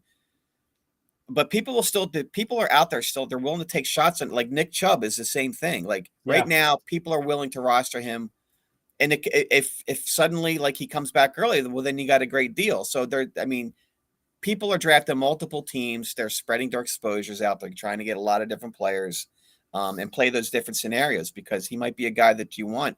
You're not going to draft him as your tight end 1, TJ Hawkinson. No. But although or maybe you do, but you're going to have maybe two, 3 viable, alternates, or you play the waiver wire, like, before the season starts and pick something, because you can always get a tight end. Like McBride last year was a guy who was a lot of the main event winner picked up Trey McBride. Right. And that was one of the key things. So it's not just a draft here. It's what you're going to do during the season. There's so many ways to have success. Is there a Trey McBride type player at tight end this year that I don't want to say could be, picked up on the waiver wire, but maybe going outside the top 24 tight ends? I mean, I know that there's players out there. Think about Tucker Kraft in Green Bay, Jatavian Sanders in Carolina. We already mentioned Michael Mayer as well. I don't know. There's probably still some Greg Dulcich fans out there. Is there a this year's McBride at all? There probably is, but there's one every year, and we never know who it is. We never know. And it could be one of your Green Bay buddies. I mean, those guys, they had some really nice games. The thing is, in order for it to be one of those Packers, the other one has to have a significant injury. Yeah. Right. And it may even require another injury by one of the receivers, given how deep the receiving core is there. And Jordan Love is, and I shouldn't even say this, but I'm going to. Similar in the vein of Tom Brady, his favorite receiver is the open one, right? Yeah. Where he shows no discretion. You think about Aaron Rodgers' last couple of years in Green Bay, and his final game, or his Devontae Adams' final game, I think, in a Packers uniform. Aaron Rodgers would almost only exclusively throw to Devontae Adams, to the point when the game was on the line and he had Alan Lazard wide open over the middle for like a 20-yard gain and an easy first down. He threw into double coverage for Devontae Adams, and it didn't work out. But Jordan Love does not do that's that. what happened. That's what happened for McBride. Ertz got hurt, and then there was, so that can happen. But you can't predict these injuries. So there's a lot of candidates, but it's that's why, again, it just kind of spread your exposures out and let the goodness happen to you. You don't always intend for it to happen when you're drafting. Permar 99 chiming in. It's Conklin. No one is on him, Balky. And yeah, that's true. Now I wouldn't say no one is on him, because there are people that are starting to get on him. And Conklin, you do have to soak a 12th round pick in. Like, he's going in the middle of the draft. He's not going at the end of drafts anymore. Tyler Conklin going as tight end 18. Yeah. You take a look at the chart. If you click on my ADP page, when you click on the players, you see the chart of what they've done all year. If you look at Conklin's chart, it's like it's skyrocketed. He was free, and now he's going in the 11th, 12th round. So people are on him. People are definitely on him. People are on Fantasy Mojo as well. For anybody who is not familiar with FantasyMojo.com, I always pump it up on all my shows. I think it's a great, great tool for FFPC players to use. Can you tell the viewers tonight a little bit about why this is a really good resource if you're playing in the FFPC?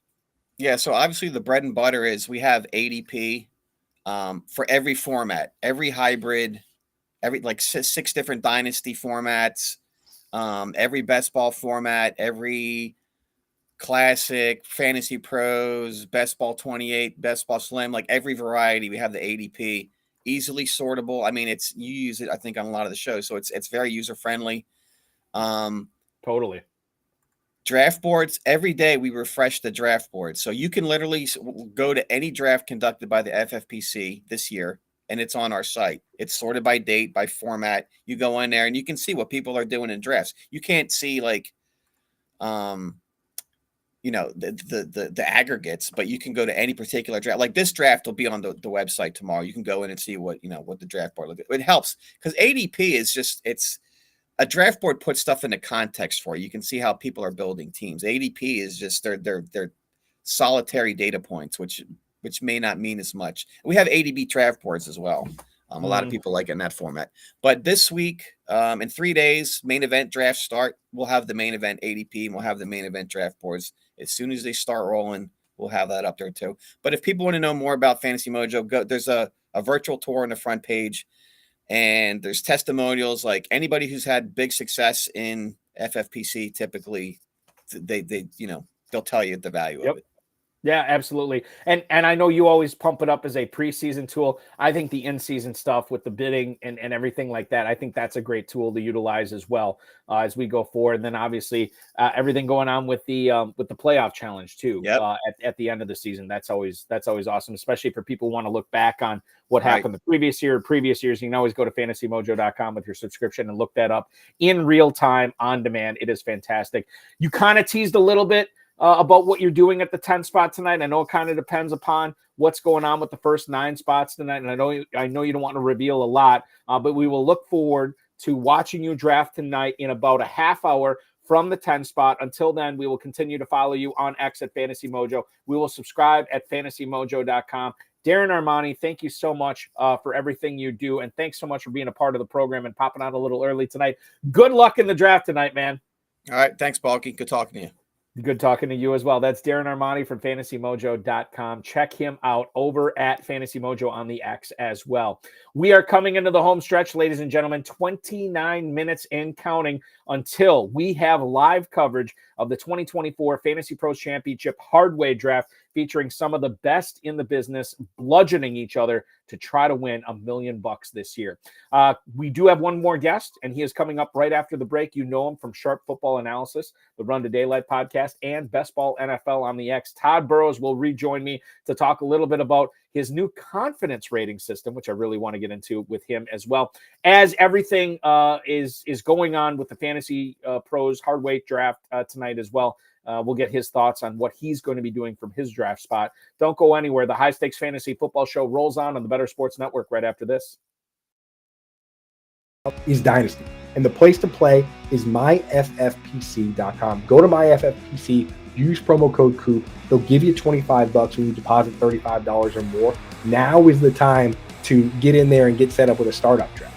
Now is the time, now that the rookies and everyone are set, because you can go in and you can start the draft. And, you draft your Justin Jeffersons and Jamar Chases. And now that we know where the rookies are and where they're landing, you get going on that. So you want to try and set a startup draft for this week coming up if you're not involved yet. So go get involved. Use the QR code here or use the promo code that's in the link in the description here and get yourself going on Dynasty so you can really enjoy these players and draft the players you believe in. If you like Michael Penix Jr., you got to play Dynasty because you got to wait for him, but the payoff is big. And same with like Persall and Jackson Smith and Jigba and all these guys. Get in and do that. And I'll tell you what, the orphan leagues over there that we've been talking about, those all got bought up. They're actually all sold. People from this show I know took over a bunch of them. So right now, startups is the way to go. That's the way to rock and roll. It is startup season. Startup season and rookie draft season. That's what's up. Get set up at myffpc.com. Use promo code COOP. They'll give you $25 when you deposit $35 or more and give you a leg up. No dealing with chasing around your friends and making them pay dues and having your buddy be like, oh, dude, I got to quit the league because I got a dog and I can't pay attention no more and I don't want to do trades. Forget all that. You can play online, MyFFPC, high stakes, low stakes, whatever you want to do with experts. And if somebody leaves the league, it goes in that orphan pool and somebody picks it up. The league has never been disbanded on FFPC.com. That's directly from Eric Balkman over there has told me that. So that's what's up. Get set up.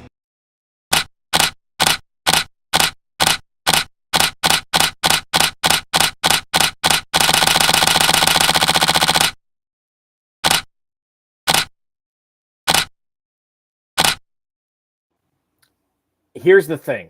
You can unlock all content for all sports, including annual draft guides right now with the Fantasy Alarm All-Pro subscription. You're going to get one-on-one expert access in Discord. You can sync up your leagues and analyze matchups and trends in your specific leagues. Generate lineups with that are integrated with FanJections, and of course, daily rankings, weekly rankings, the value vaults, their position coaches, to waiver wire ownership percentages, projection stats, and tools. Build better lineups guaranteed with the Fantasy Alarm All-Pro subscription.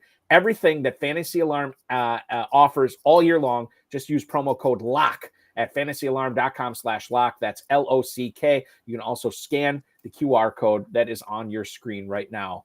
We are 25 minutes and change away from the annual 2024 Fantasy Pros Championship hardware draft, featuring 12 of the toughest drafters out there, which we will be able to watch right after we get done with the pregame here, right here on the Better Sports Network. Aiden LaCour and Dave Terpoli from the FFPC will have live pick-by-pick coverage for you, along with interviews with some of the drafters tonight as well. That's going to be all right here on the Better Sports Network.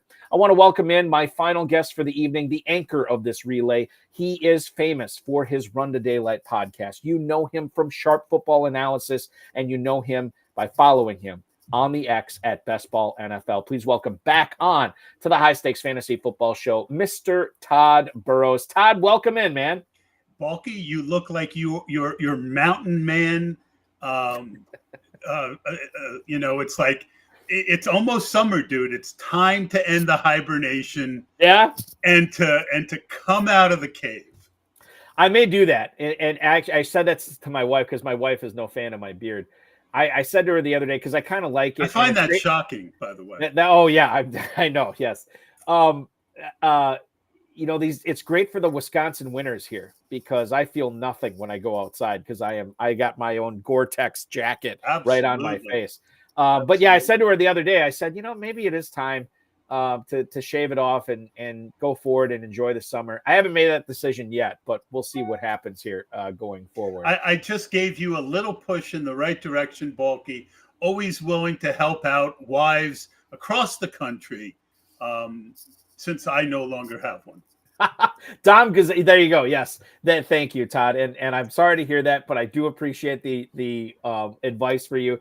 Dom Gazzetti, too much cake will get caught in that thing, Balky. Yeah, stuff has gotten caught in it over the years for sure. Nobody cares about the beard. Let's move on and talk about Tony Pollard, Todd, because but first we got to say it's a big night, Balky. Well, how big is it, Todd? How jacked up are you for this draft? I was excited all day. I plotted out the first 3 rounds. I'm just a humble best ball guy. I'm not a season-long grinder. I'm just a humble best ball guy. But I've actually done better in season-long than best ball. Definitely last year. And the year before that, I had one FFPC team coming 4th in the tournament. Mm-hmm. But I had really good season-long results. Came in 2nd in the regular season in the hard-way draft, which for a humble best ball guy is not much of a humble brag. It's a full-out brag. It's a full-out brag. But I couldn't take it home. I got Amari Coopered in the semifinals. I put up like 170 points and still lost. Would have cruised in week 18, but we're back for another try. With a lot of the guys who are the best in the business, and I'm looking forward to competing. As far as Mr. Pollard goes, yes. What's your question? Well, okay, so let's talk about Pollard because this is a player that I think was miscast in his role in Dallas last year a little bit. I know a lot bit. He was hurt, and he was playing not fully recovered from that nasty injury he had at the end of 2022. And he himself said, like, in December, he started finally feeling like, okay, now I'm ready to go. I feel like I'm fully recovered. And that's sort of when he had his best games. Then he doesn't resign with Dallas. He goes to Tennessee, which to me they're kind of revamping their team to being a passing team. With Will Levis, DeAndre Hopkins, they went out and signed Calvin Ridley. They still have Treylon Burks. They signed Tyler Boyd, and then they get the pass catcher, Tony Pollard, to be on this team as well. Is he in for a nice little bounce back year this year, Todd? Because you don't have to pay a ton to get him right now in drafts. No, but the thing is that in general, the running back market has collapsed even further. Not as much on the FFPC, but on other sites, but even on the FFPC. So, Tony Pollard is a mix-in guy for me, not a Joe Mixon guy. He is a guy that I will mix in. And but I have more interest a couple rounds later in Tajay Spears, who I famously had about 35% of last year, and Derrick Henry stayed annoyingly healthy.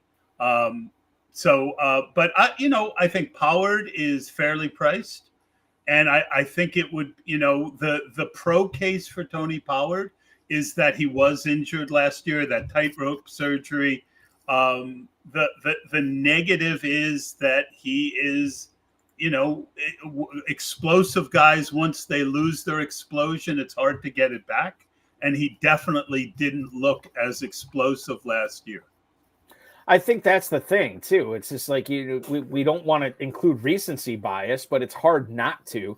And if you are going to, fortune favors the bold. And if you are bold enough to draft Tony Pollard, I'm going to look up his ADP right now. Running back 29 at the 806. I mean, this is Raheem Mostert, Jaylen Warren, Austin Eckler territory. Maybe you don't even have to be that bold to draft him there. No, that's my point. My point is, Austin Eckler was a first-round pick last year, and now, he was hurt too, right? Mm-hmm. He's just a little bit older than Pollard. Montgomery, everyone assumes that Jahmyr Gibbs is going to take over more of the role this year. He probably will.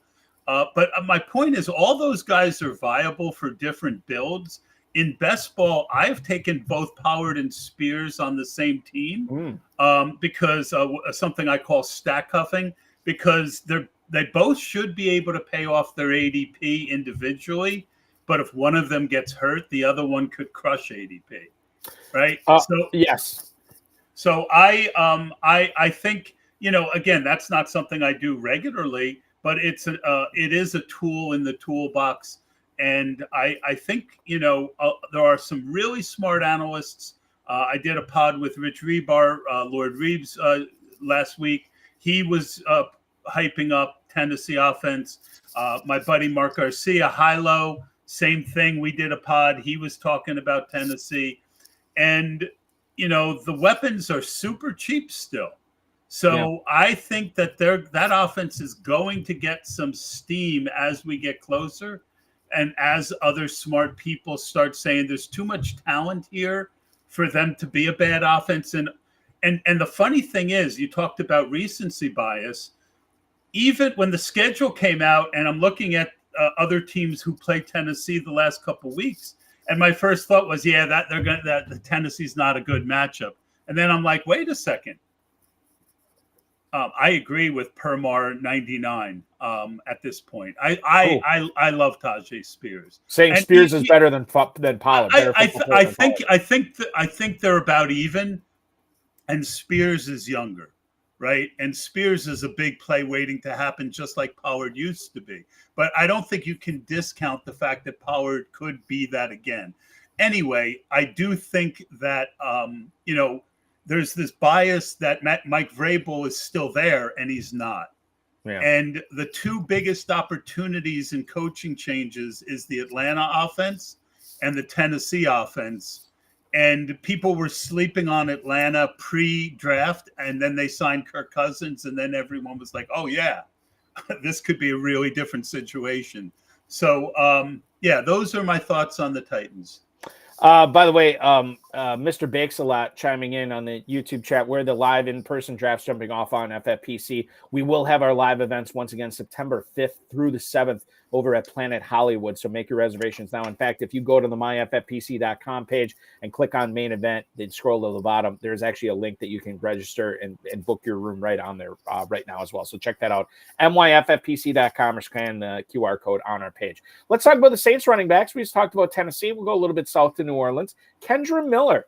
Is he actually the Saints running back, Todd? If you're going to have one of them on your teams this year, is he the Saints running back that you want to own? And I'll preface this by saying Alvin Kamara is running back 14 at the 412 right now in Fantasy Pros Championship leagues. Kendre Miller, running back 41, not being drafted until the 10-10. Your thoughts on this situation, my friend? I don't think he'll last that long tonight. I don't want to let any cat out of the bag, but this is a draft where you can throw your ADP out the window, and a lot of smart people are on Kendre Miller. So I want to talk a little bit more about an overall strategy and a failing of mine that that I've been addressing a little bit last year and more this year, which is if you're fading someone, who is going, double up on if you're right. So there's a lot of running back values. Alvin Kamara was not as efficient last year. Beyond everything else, he just wasn't as efficient. So if he's going to fail, who's likely to benefit from that? If Alvin Kamara gets hurt, who's likely to benefit from that? So if you believe in Kamara, I still think taking some Kendre Miller makes a lot of sense. If you're fading Alvin Kamara, I think you should be doubling down and owning a lot of Kendre Miller so that, one of those two guys is probably going to have a good year.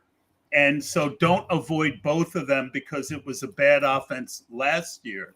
They also brought in a new offensive coordinator, and that, I expect that offense to be better this year. I think so too, and I think and Jamal Williams is still there, right, Todd? He is, and they're saying Taysom Hill's been running out of the running back spot. Yes. So I mean, it's easy to get discouraged on the Saints backfield.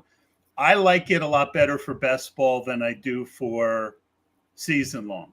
I don't like situations where I'm going to start Kendre Miller, and 1 week he gets me 22 points, and the next week he gets me 4.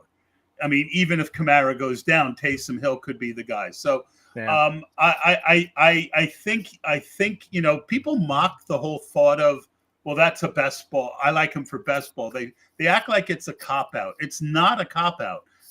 Maybe some people are copping out, but I'm certainly not. Season long, I look for different portfolios. I either want someone who's going to be a starter or someone who, if the starter gets hurt, is going to come into a large workload, not someone like Kendra Miller, who still has Jamal Williams and Taysom Hill there. So will I avoid him tonight? Maybe. But I'm not as high on him for season long as I am for best ball. But best ball, I own a lot of Kendra Miller. You'll be drafting in about 13 minutes here, Todd. I do want to get into a few players that you are exercising caution on this year, and we'll start off with none other than Puka Nacua, a guy who was undrafted in a couple of leagues last year. He went for buku bucks on the waiver wire, in the preseason waiver wire. You look at where he's being drafted this year, it's radically different for Nacua. When you look at him this year, he is being drafted as wide receiver 6 at the 111. Why do we need to exercise caution on drafting him this year? Well, I mean, you've got a older quarterback who's had a history of injuries. And there was talk of him having to retire because of those injuries before last year. And Cooper Kupp was hurt all last year, played through injury. So to me, he is being drafted near his ceiling. And I don't like drafting players at their ceiling. So when you look at him going ahead of A.J. Brown, Garrett Wilson, okay, so let's talk about my rankings. I know you wanted to talk about them. Yep.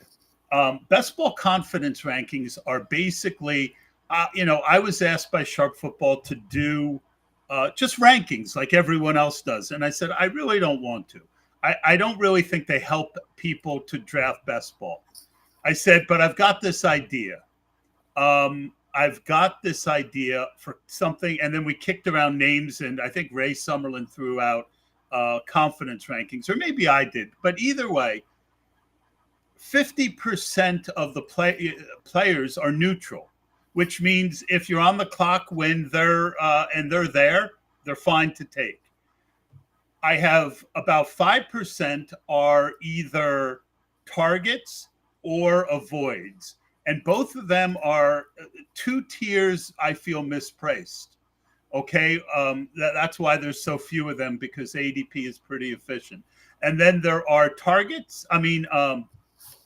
Values and cautions. And basically those aren't guys I'm avoiding, but I'm really only drafting them when I'm stacking them, correlating them, or they fall a little bit in ADP. Okay.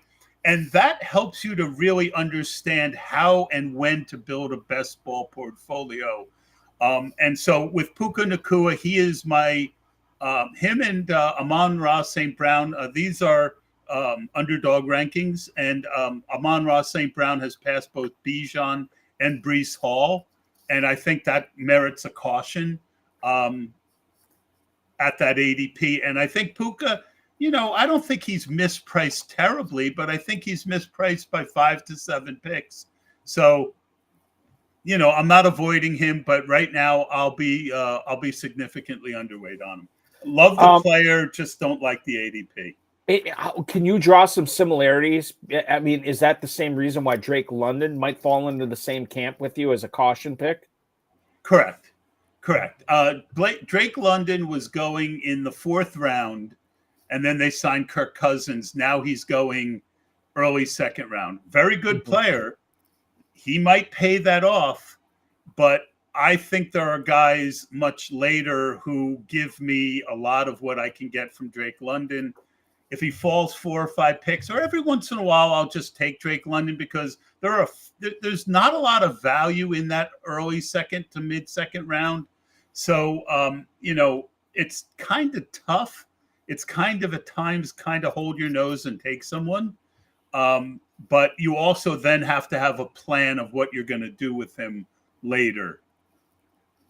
9 minutes and change until we go live here with the Fantasy Pros Hardway draft for 2024. Todd Burrows, who was a semifinalist in this league last season, joining us tonight. And I'm going to ask you this. I genuinely don't know how you feel about Michael Pittman, but Pittman, wide receiver 13 at the 305. He's not at the polarizing level yet, but it seems like he's on his way there, where a lot of people like him, a lot of people don't like him, and there's not much in the middle. How do you feel about Michael Pittman at that ADP right now in the Fantasy Pros Championship, Todd? A little too high for me. Again, I'll talk about Lord Reeves, Rich Rebar. We did a podcast. He talked about it. Just how inefficient running quarterbacks have trouble feeding even their 1A wide receiver, which Michael Pittman is. So I love Anthony Richardson, but if you look at how good Josh Downs was before he got hurt, and then you've got an explosive rookie, I just think that I am more comfortable being underweight on Michael Pittman in best ball. And I think he's a little bit better in season long because he will get targets every week. But and there will be big plays. But I've gone with Lord Reeves on this one, and I just am I'm cautious on Michael Pittman at ADP. Yeah, I think the thing with Pittman is he's more of a floor type player. I don't think he's going to electrify anybody with like big time explosive plays. But I do know they focused on him a lot. But you have Anthony Richardson coming back, who likes to use his legs, and they add AD Mitchell and I think that there are certain things that enough. I don't want to say red flags, but let's say 59% completion percentage for Anthony Richardson. Short sample size, right? But and Rich Rebar did again a really good analysis that Michael Pittman's catch percentage with. I don't remember the exact numbers, but it was about 10 to 15% higher completion percentage on targets with Gardner Minshew than with Anthony Richardson. Yeah, that is something to be cautious about. And third round pick, I want floor and ceiling. I don't want a floor player in the third round. Yes. In best ball, I don't want a floor player in season long all the more. The only time I might consider it is if I'm planning on stacking him occasionally. If he falls a little bit, like I said, because you want to have some ownership in case you're wrong. So if he falls 5, 6, 7 spots, yeah, I'll take him. Okay. And then, but in general, I feel like Josh Downs, it was really very, very good. Matt Harmon had good grades on Josh Downs. And I think the difference in ADP leads me to Downs. It's been said, Todd, that the Green Bay Packers do not have a number one receiver. And in fact, if we look at the Fantasy Mojo ADP on this, Jaden Reed is the highest drafted Packers receiver at wide receiver 36. That's at the end of the 6th round. Christian Watson going in the mid-8th, Romeo Doubs at the end of the 12th. But I wonder, and sometimes you say when there's not a number one running back, not a number one receiver, take the guy who's being drafted last. And right now that's Dontavian Wicks, wide receiver 60 in the early 13th round. I've seen people saying he is going to be the number one receiver for the Packers. Are we letting him slip too far in Fantasy Pros drafts right now? I mean, he's one of my most owned players in early best ball and late best ball. He's just too talented. And, again, Lord Reeves got me on Christian Watson. I was off him because of the hamstrings, but he's too explosive. So Jaden Reed was off the field a lot when everyone was healthy last year. So Wicks has obstacles but he is also talented enough to be the number one guy there. But at his ADP, he doesn't have to be. Mm-hmm. and that's the beautiful thing. So sometimes in these situations, I'm always willing to bet on talented guys who are blocked or are perceived to be blocked, because those are the guys who can win you championships. I think that there's no there's no downside in drafting Wicks, best ball or a Fantasy Pros Championship League. There's no downside in drafting Wicks. Again, he's one of these guys. I talked about this with Jaylen He's Rice. going to go. I'm sorry. Well, he will rise up. He will rise. You're right. He will rise up. You will see him go, my guess, 2 rounds before he normally does today. There's enough people who like him in this room, including one guy who I won't call out because that's not fair, who was touting him literally from day one last year.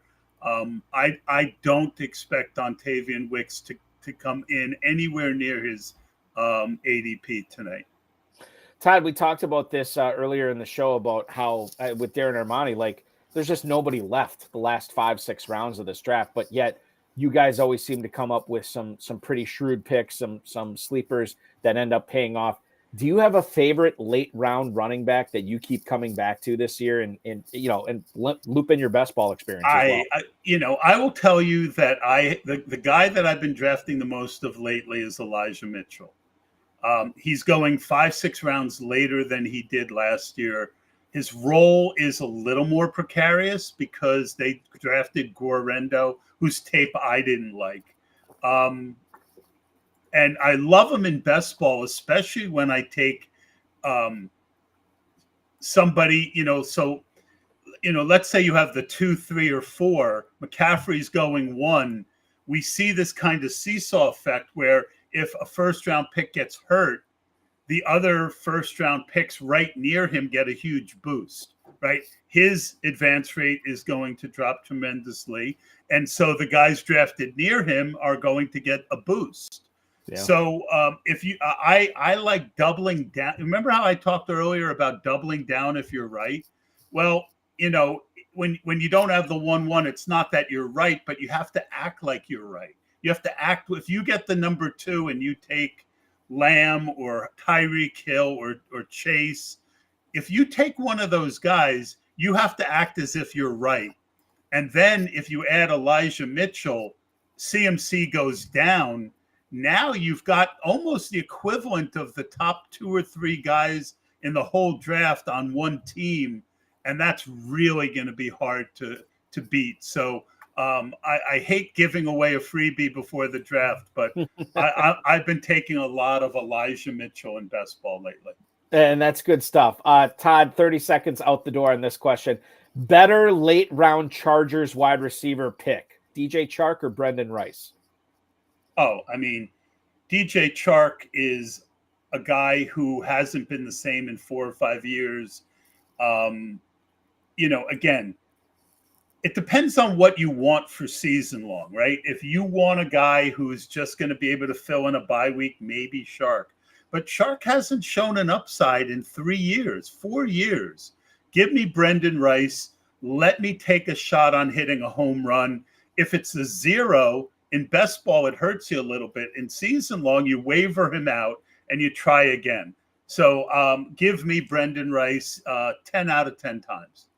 And I will give you Best Ball NFL on X 10 out of 10 times as far as one of the follows that you need to be making sure you're following if you're a high-stakes player. Drafting in the 4 spot tonight, sandwiched between last year's champ Theo Greminger and John Daigle, a guest earlier in the program tonight. Todd, we will continue to follow you at Best Ball NFL. Thanks so much for being a part of this broadcast. Good luck tonight, man.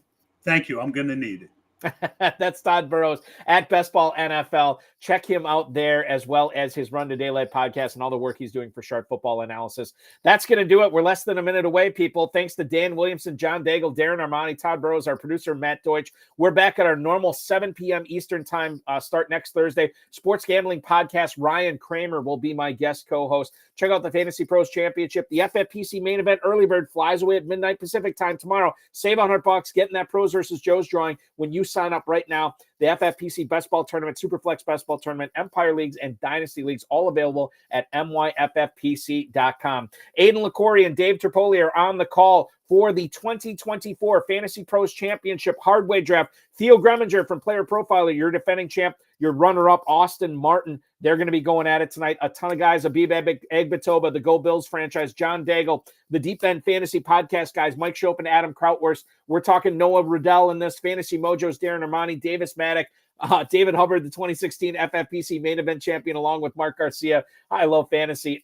It is going to be a bloodbath, and you are going to enjoy it. Thanks so much for watching, everybody. I'll kick it over to Terp and Aiden right now. We'll be back next week at 7 p.m. Eastern time. Enjoy the draft.